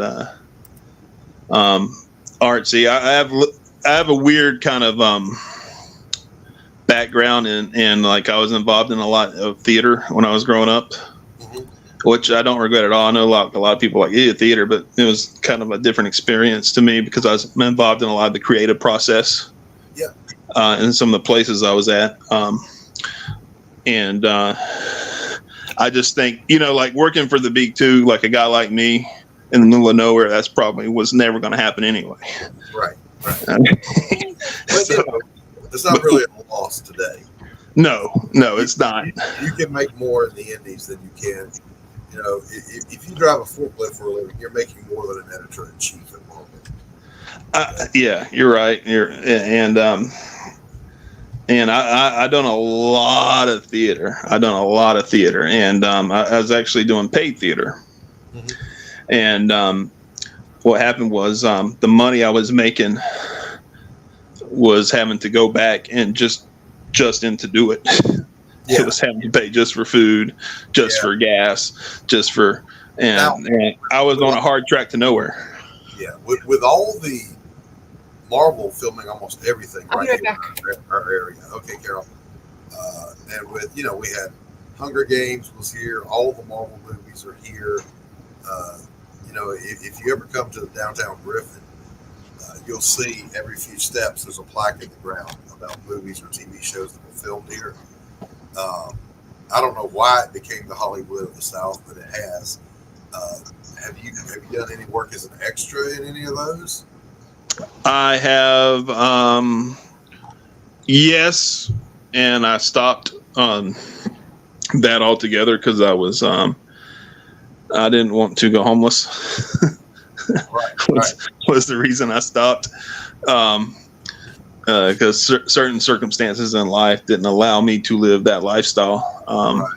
To where I had to make. Gotta make money. Yes, that's basically what happened to me. Yeah, and that's why I don't do it today. Now, how old a fella are you, Billy? About. Hold on, what now? About how old a fella are you? How old a fella am I? Yeah.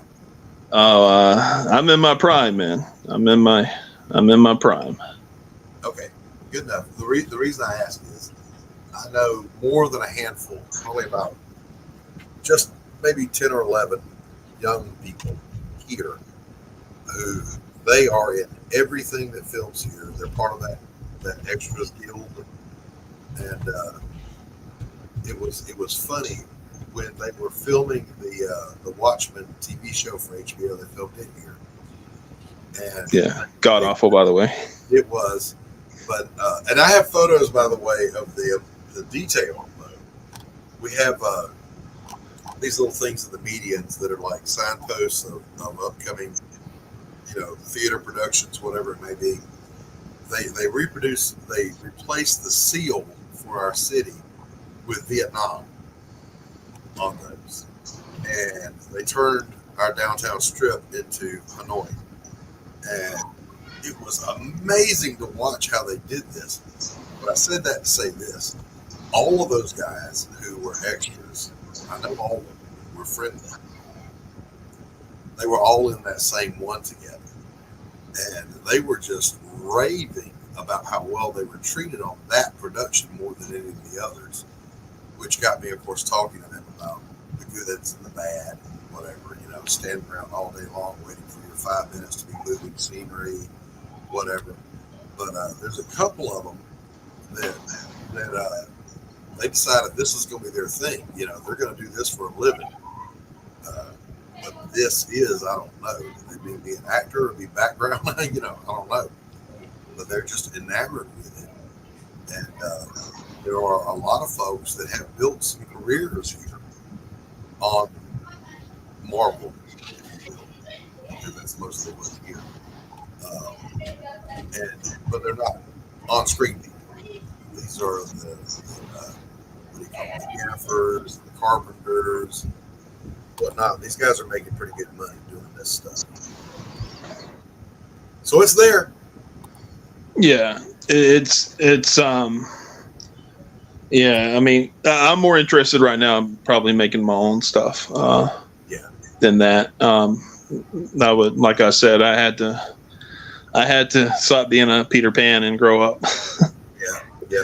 They I had one of them ask me, one of the casting directors, that I want to be an extra. And she said, "We'll put you in an army uniform, make you an old general or something, just in the background." And I'm like, "Well, what does it pay?" And she told me, I was like, "No." Because at that time, I was like, I'm a professional counselor. I make a fuck ton more money for my time than that. And now, if it's to the point where you've got some free time and you can do it, and it's not going to interfere with your real jobs, then why not? That's the way I would look at it. Why not? But we filmed one here called "The Wrong Demand," and it was they were filming at my church building, and I had a speaking part in that movie, which is a whole different thing. My line was, "Why did you even bother coming back here?" to the lead actor, right? That was my line. I rehearsed it. I had it down. I was supposed to use my Sam Elliott voice. "Why did you even bother coming back here?" Well, by God, I got my wake-up call that day. I was already up. I had lost my voice from bronchitis and coughing my brain out. So it came out, "Why did you even bother, guy?" Yeah, I didn't get to do it. Ah, it sucks. All right, Sketch. Thanks for hanging out, buddy. Yeah, I figured that's the end of my Hollywood career. That's just not a thing. You never know. You never know. Something else might pop up. Yeah. I have no interest in acting, even though I feel like I can do it. It's just not it. I figure between writing, drawing, painting, counseling, all the other stuff I've done in my life, music, writing music, performing music, composing, I've done all the things I wanted to do. I feel like that's enough. Yeah, I got you. So now Maybe you could write a Hollywood movie. Apparently, it's really easy. Yeah. Pops, are you still there? Yeah. Hold down the fort for me. It's time for me to take my meds. I gotta go get my meds. Pops. I'm holding. Oh man, hold it down. Hold it down, Pops. Push. Hold the fort down. I can't even find your fort. It's in the other side of the nation. Jeez. I got a dog. What do you want, Luna? Yeah, so Luna's the black one. You can't see her anyway, so ain't no sense putting her on camera. But she's down here. What's up, Loon?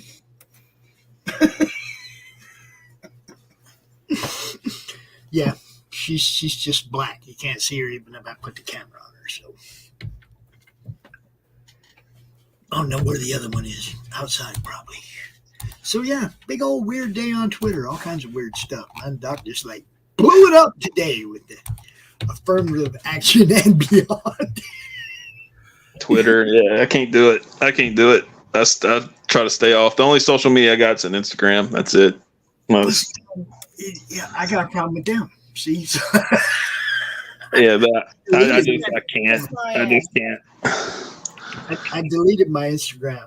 My whole thing started in the Facebook group, the comic related madness. That's like, if I'm on Facebook, I can stay in my group.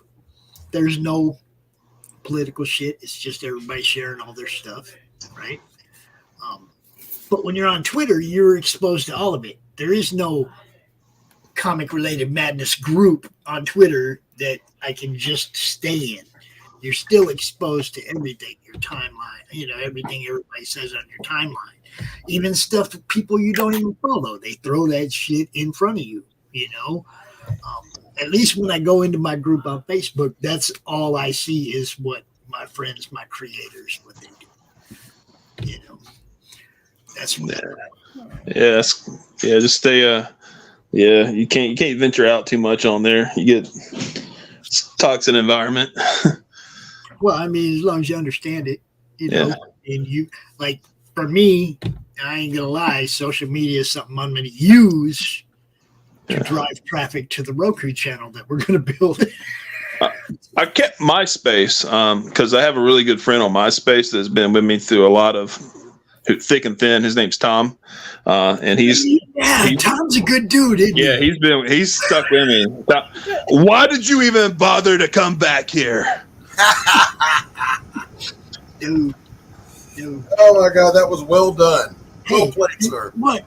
MySpace, the thing that was cool, you could personalize your page, right? Okay. You could put whatever music you wanted on it. Nobody said shit. Yeah. Yeah, you can do cool stuff with MySpace. Yeah. It's fun. They took it away and they gave us this. The censored. Yeah. Where'd Doc go? I was just playing along with his line there. And didn't really want him to go away. Doc, come back. He figured I was holding it down. You left us. Jurassic Park lawyer does. Later tonight, a new night for the Horror Movie Club on the Madness Comic Network. Brian and Matt will be going on Thursday nights from now on, 8:00. So you don't want to miss that. Tonight they're talking about Christopher Lee's City of the Dead. From like 1959 or some shit. Old movie. See if I can find the link. I'll drop it in the chat for you guys. Right on. You all know Brian Christgau and Matt Burke. I do not. Brian Christgau is Six Gun Gorilla, and Matt Burke is Butch Cleaver. Two books on Indiegogo. Hello. Imagine my surprise. Imagine it. My wife is watching my show. She never watches my show. Hi, wife. Hi, honey. Let me out of the basement, please. Hurry. Her name. Casey, open the basement door, quick. Let me out, please. Her name is Tacy, so say hello to Tacy. Hello, Hi, Casey. Hello, Casey. Tacy. People say Tracy, Stacy. No, Tacy. Casey. He doesn't really feed me. Tacy, do not let Carol out of the basement. Let She's me doing out. the thing again where she's trying to be pathetic. Let her. Oh, God, let me out. Hey, well, if she colors my book, we're going to have to let her out. Please throw some real food down the stairs for her, if you would. Can I just get like a hamburger? No. Please? No. A hot We dog wanted- from that place that you was talking about? With what's that crap that you were talking about the other day? That you put on the hot dogs? Chili.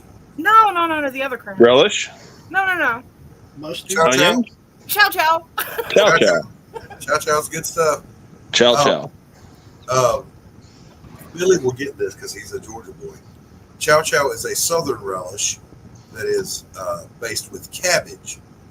And I was asking everybody, what in the world is the difference between chow chow and salsa, chow chow and relish? And there's not really a clear difference.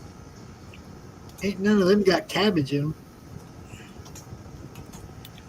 Yeah, Slow but dogs. you don't taste cabbage. You taste the flavors, the flavor profile, and it's got some crunch to it. That's it. We do the slaw dogs down south. Oh, hell yeah. You know all about the varsity. Yeah. Oh, run, Carol. There's Tacy. Tacy said, doors open, run, Carol. Well, bye. All right, let me role play this. Trips Carol, grabs Carol by hair, throws her back in the basement. Get right down there, get to work. I hate it here. Tacy, you know better than to Just throw some food down there for her. She'll be fine. Just you throw know her better some. than to let the help out. Okay, I tried to give her one of these god awful things. She didn't even want it. She don't want that. She wants meat. She said she wanted meat. She, And y'all she better feed her before she kills you and eats you. well, she was gonna eat pussy for a second there. Oh my God. I'm just saying. You said it, not me. But that's not what I meant.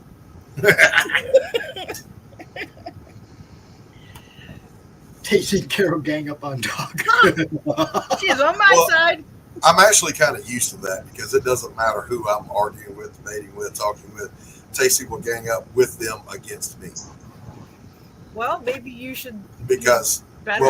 well, just Right, because she is wonderfully contrarian. Love you, honey. The only one that doesn't work with is my best buddy is Christine, the other artist and art teacher. She's always on my side.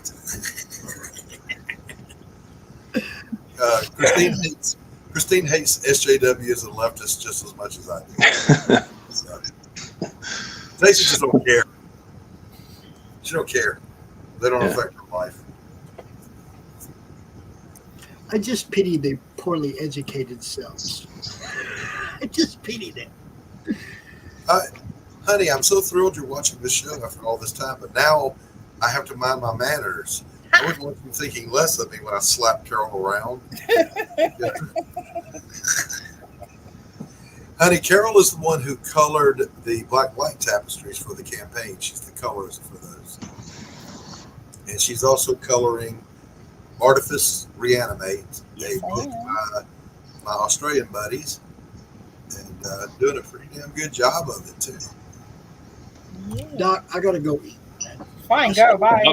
Sat down here, and there you were live, and I came out here, and I haven't been able. I got to go eat. All right, get the hell out of here. Look, really, right now, I'm just trying to stay on for Charles' sake.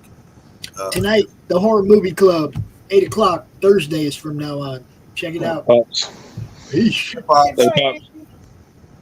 So, my buddy Charles asked me to stay on until 3:30 so he could get home because, quote, I've got a lot to say about this topic. So I'm waiting on Charles. Matter of fact, let me message you.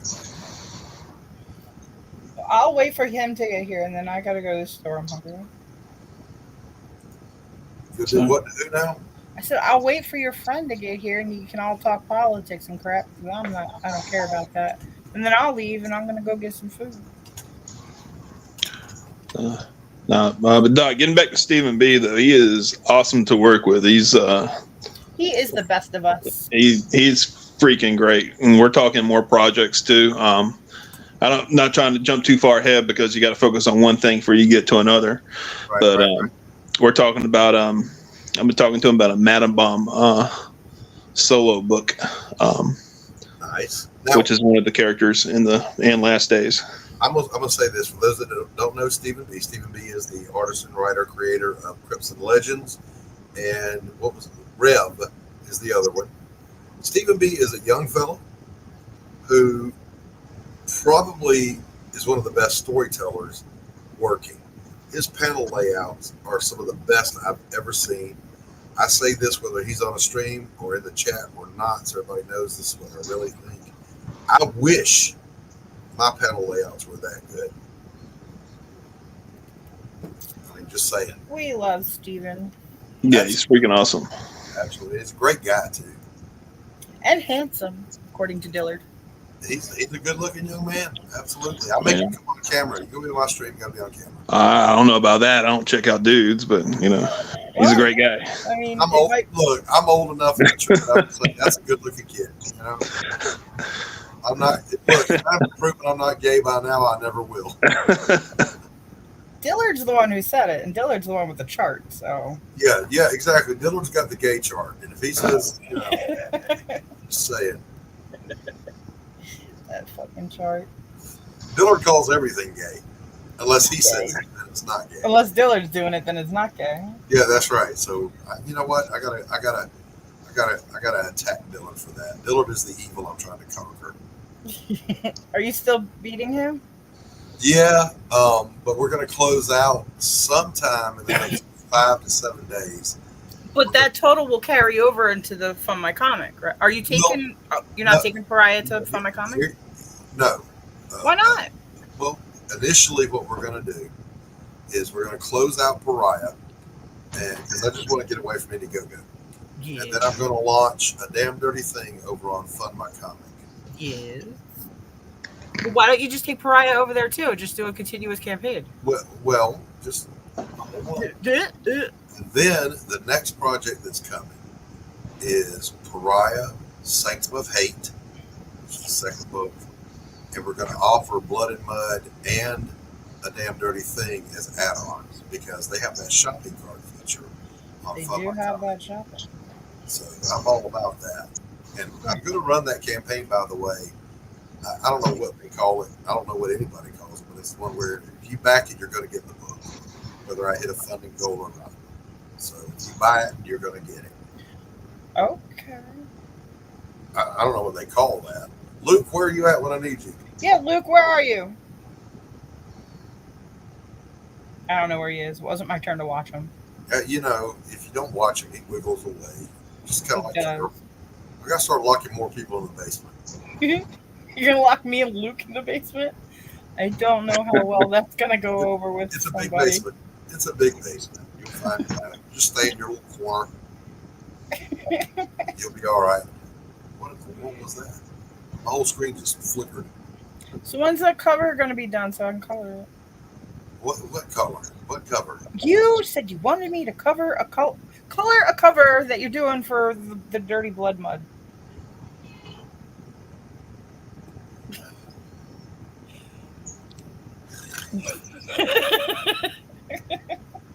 The dirty mud blood. You're crossing over way too many intellectual properties. Whatever. Oh my gosh. I was coloring it, and I don't even have no cover to color. So you can't keep me locked in this basement. There's no work for me to do with you right now. I'm trying to remember where I put that reference image. We'll get you out of the basement, Carol. Okay. No, I'm going to get a color in my book, so Woohoo. I'll get you out. I'm excited. So- I love coloring. It's fun. I got to talk it over with Stephen B, though. Oh, I got Stephen B in my pocket. We're good. All right. Everything. I'm telling you. I don't want to get in trouble again. Don't make decisions without him. So Yeah, me and Steven are cool, but no, yeah. Please talk it over with him first. yes. So And if he says no, I will hunt him down and I will slap the shit out of him. this is the color scheme that I'm after. So kind of a watercolor tempera wash effect, a little desaturated. Is that something you can handle, Carol? Oh, I wasn't looking. Yeah, I can handle that. Okay. I mean, basically, there's only really only one color in it. It's the red. Everything else is Yeah, why wouldn't I be able to handle that? Well, because you're you. Shut up. I just did the I don't even know the name of the book. Well, your color palette is very vibrant. This is obviously much more subdued. I can do any kind of color palette. You just got to tell me what color palette you want. I just did. Well, then I can do it. If people just say, here, go at it, I'm going to go at it with whatever I feel like it. Lots of times it's vibrant colors. Because that's what a lot of the artifice is right now. He wants it right. vibrant, right? Because Yeah. it's all supposed to be futuristic and stuff. Now, Billy, it did not slide past me that Stephen B said, "Stop making decisions without me." Yeah. Well, he basically, I was talking too much about the book, and he didn't want me to give scenes away. So I was like, I had to zip my. I had to watch what I say. So The other side of that though is you say, Stephen, you know what? You're just drawing the damn thing. It's my book. I'll talk about it all I want. It's our book. It's our. I mean, it's our book. I get so, it. The only persons that have been able to give me any guidance that I listen to on my works, Tacey always has a say, and my damn publisher, Anthony and I, you guys, man, we fight like an old married couple backstage working on the book, and I have allowed him his victories, and I didn't want to, but I did. Well, I'm kind of, he knows how to do a lot more than, like this is my first book, and, the first one I'm working on issue 2 already. Right. And like I said, the Madam Bomb story too. So I'm just kind of staying in my lane, doing what I do. And there's been a couple of things where I told him I needed this and I needed like that. And he's right on top of it. He's like, yeah, I agree. So that's, all right, I want to welcome another guest to the panel. My good friend Charles, who's one of us, Billy. He's from here too. Awesome. Welcome, Charles. Charles. How y'all doing? All right, buddy. Good. How are you? Is this when the politics are starting? Yes. Okay. No, y'all can have at it. I don't follow it, so I have nothing to add to this conversation. So I'm going to take my leave. What's up, Doc? What's cooking? Da, da, da. Charles. Charles. Yes, sir. What do you think about today's developments? You got to speak up or turn your microphone on. I was trying to say goodbye. Oh, well, Carol, get the hell out of here. Oh my God. Back to work.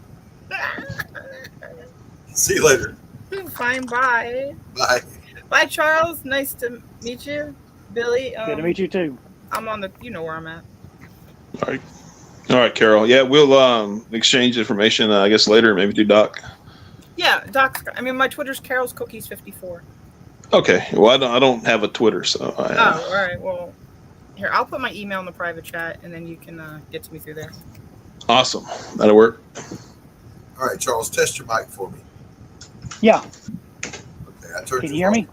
Yeah, I'm going to turn you up a little bit more on my end. All right, guys, I'm out. I'm going to go get some food. All right, Carol, be good. Bye. So, Charles. Okay, can you hear me? Yep. Today's developments. Talk to me. Well, I wanted to ask you a question first. Earlier in the show, you mentioned that there were 3 decisions. I remember the Roe versus Wade. What was the third one? It was the I can't remember the name of it right now, but it was the Second Amendment ruling that they made a couple of years ago. What was it? Private ownership of arms in D.C. It was Heller versus. Well, it was the Heller case. That's what they call it. I can't remember the actual. Oh, is that the New York case? No, that was a different one. This was D.C. About concealed carry permits? No, it was about private gun ownership. Okay, I'm drawing a blank on that one, but okay. I'm gonna look it up as we speak. Well, one of the things that I was doing when I first heard about this was I wanted to look up to see what the vote count was, mainly to see how John Roberts voted. Oh yeah, do tell me that. Huh? It was District of Columbia versus Heller, and it was 2008. And it held that the Second Amendment protects an individual's rights to possess firearms, and the city's total ban on handguns, as well as the requirement they register, was unconstitutional. So, yeah, okay. Anyway, when I looked up this decision today, The story that I clicked on was for NBC News, so you can kind of have a feeling how the article was slanted. Yep. But the very first line was, "Today, the Supreme Court struck down affirmative action based on the conservative activists on the Supreme Court." Yep. Yep. Like, okay, trigger head, liberal heads exploding. Yes, if you read the subtitle of this stream, you'll see it all there. Somebody cue the woke. It's crying time. Oh yeah, and of course where I work, there's plenty of liberals there, and I have a feeling there are a few affirmative action employees there too. Now, this was in particular, however, only about as it was being used for college admissions. Right. If I understand correctly. But we all know how the law works, and that is, if that's the finding of the Supreme Court, then any endeavor that uses DEI, skin color for hiring or whatever, is also going to be unconstitutional. So that's well, exactly, because what this does is it sets a precedent for the basis of race for anything. Therefore, even though you're right, because this was based on Harvard and what was the other one? North Carolina, I think. It was Harvard, Princeton, and North Carolina. Okay, because there's only 2 decisions for it. Yeah. Because I know Ketanji Brown Jackson recused herself on the Harvard one. Yeah. Which I guess you could say kudos to her, but I have a feeling it's more like she knew they were going to lose anyway, and just to save face, she did that. Yeah. But I'm pretty sure you probably feel the same way. But I can never wrap, and I've said this on the stream several times, I can never wrap my brain around the idea of how racist the left is, because they think that, in particular, African Americans are too stupid to compete in a meritocracy. And they're not. But they will discriminate against whites and Asians with affirmative action in college on behalf of African Americans. Whereas... Right. And you may have mentioned this earlier, but if you look at the people who actually push for affirmative action, they're all white liberals. Yes. Particularly white liberal women are the biggest advocates for it, including Elizabeth Warren, who... Oh, but she's Native American. Well, remember this. In the biggest case of a lack of self-awareness, she was the first one to go public with her protestations against it. I mean, you talk about having no self-awareness. She pretended to be Native American to get into college and then to get tenure as a professor using affirmative action. Mm-hmm. That may very well be the biggest self-own since she did her DNA test.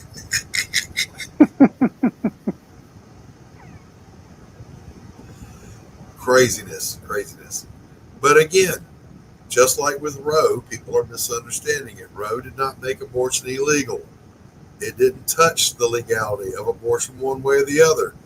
It simply said the 10th Amendment is the governing part of the Constitution here, that where the Constitution is silent, the matter returns to the several states. That's all it did. But you would have thought, to hear the left tell it, that they were going to come around and artificially inseminate every woman in America and make them bear children. Because that's how the left thinks. Well, also based on that is you have so many of them saying that this was a constitutional right that they struck down. No, it was not. Yeah. I'm sorry, what constitutional right? I can't seem to find the word abortion anywhere in the Constitution. Yeah, I've looked several times, and for some reason, it's just not there. It ain't there. It never pops up. And I wanted it to. Gosh golly, I wanted a constitutional right to kill babies. But then, if you want a constitutional right, well, then propose one and let the states ratify it. Yes, exactly. Now, with affirmative action, if you read the law that Kennedy, no, actually, I'm sorry, it was an executive order, and it even has a number. The affirmative action executive order simply stated under Kennedy that government contracts could not be awarded in a discriminatory fashion. And then Johnson afterwards expanded that to say you can't discriminate in any matter of hiring. And those were good things. That was a legitimate use of government authority, because the Constitution says all men are created equal. The problem, of course, is the left just can never leave anything alone. It had to become, well, obviously, the poor black man is not able to go to college with white people unless we skew things for him. And so affirmative action became a litmus test for getting into colleges. It didn't work. It never has worked. Joe Biden said as much today when he bumbled his way through his statement, that just because it hasn't worked doesn't mean we should give up on the dream. That's what he said. Right. Well, if you think about it, affirmative action is not only racist against white people, because you're basically saying you have to hire a certain amount of black people, but it's also racist against black people because you're basically telling them that they are not able to achieve that unless we basically give it to you like this. Right, exactly. And we know for sure that on the college admission side, Asian Americans were discriminated against in spite of having far better academic performance than white people, brown people, black people, purple people. They blew everybody away, and they got discriminated against. Mm-hmm.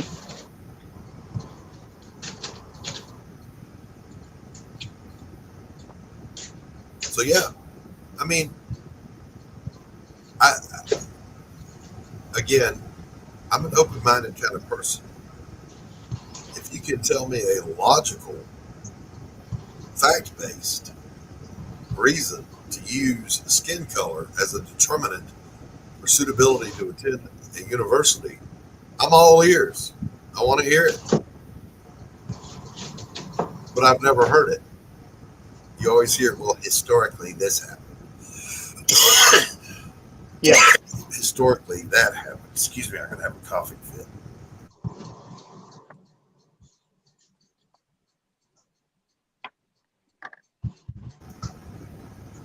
But that never holds up under scrutiny.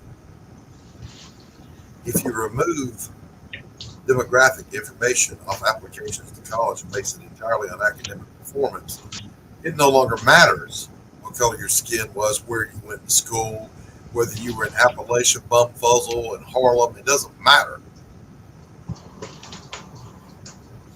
I mean, why is that so hard to accept?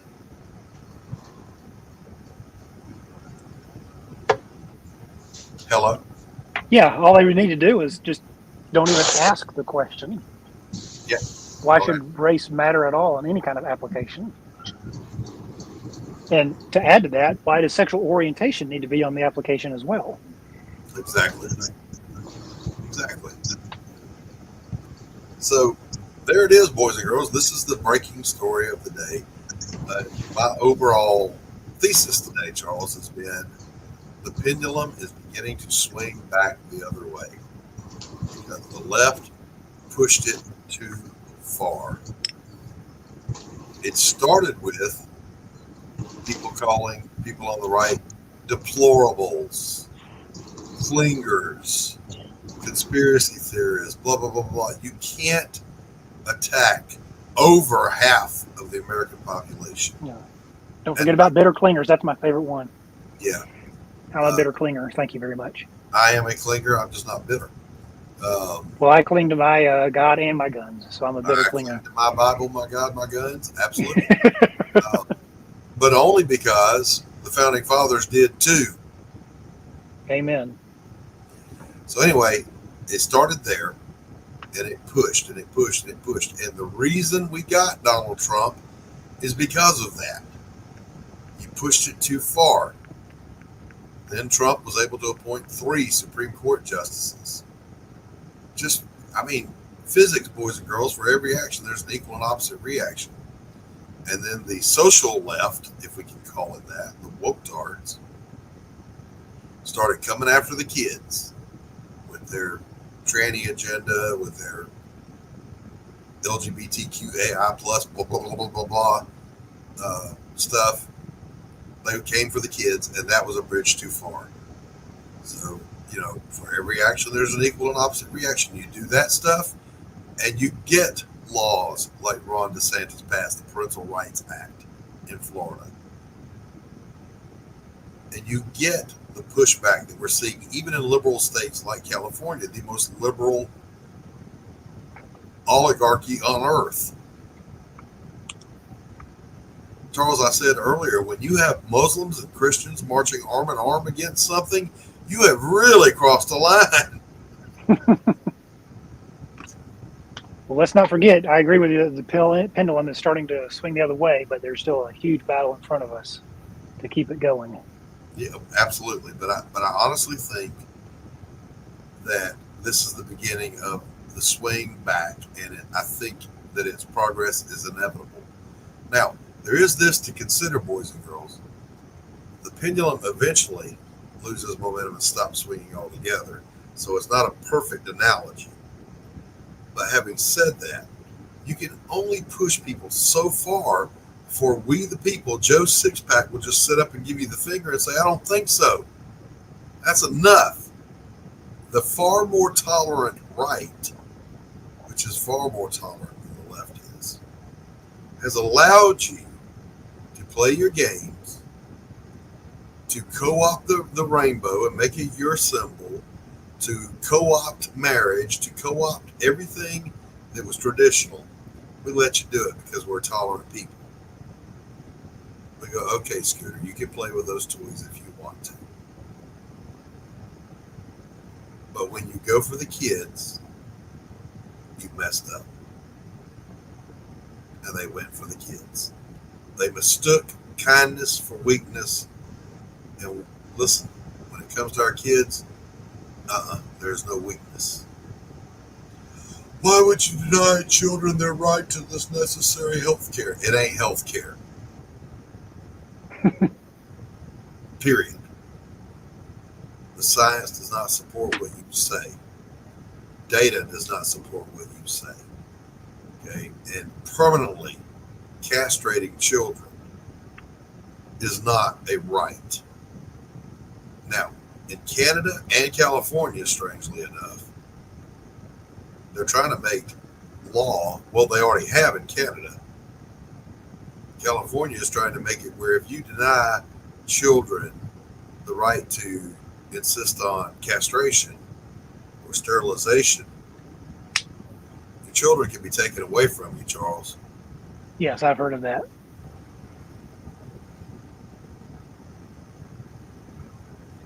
That's a bridge too far. And even the left are starting to learn this. Hey, Stephen B's in the chat. He says, I saw a vid on Twitter where a kid was surrounded by adults and the kid was watching a drag queen dance. The kid looked like she had no idea what was going on. She looked scared too. Yes, absolutely. Listen, if you think it's okay for a guy with a body like mine to put on his tidy whities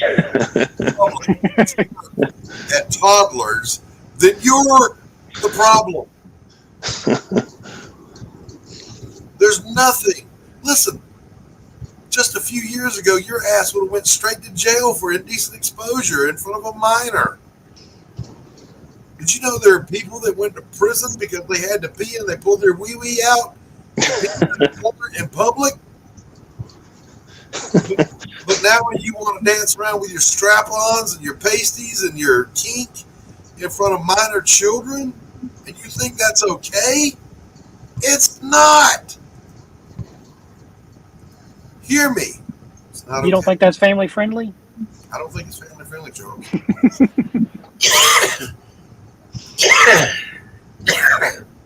No, it's a little much, a lot much. It's a bridge too far. Yep. Bridge too far. Leave All right, the guys. kids alone. I've been going for 2.5 hours. That's an hour longer than my normal show. This was just a free refill. Charles, I hung in here this long just so you could come out and have your say. So I appreciate that. You want to throw out there before I wrap this thing up? Say that again. Anything else you want to add before I wrap this up? No, I don't think so. All right. I want to thank my guests for coming out, Pops, Carol, Don, Billy, and Charles. And I want to thank the chat, as always, for hanging out with us. Listen, stand up. Don't be afraid. They are just a loud minority of people. These crazy folks. All right, they're not the majority, and they're not in the moral high ground. We are. Take a stand. Don't be afraid of them. And on that note, I'm going to wrap this thing up. Peace out.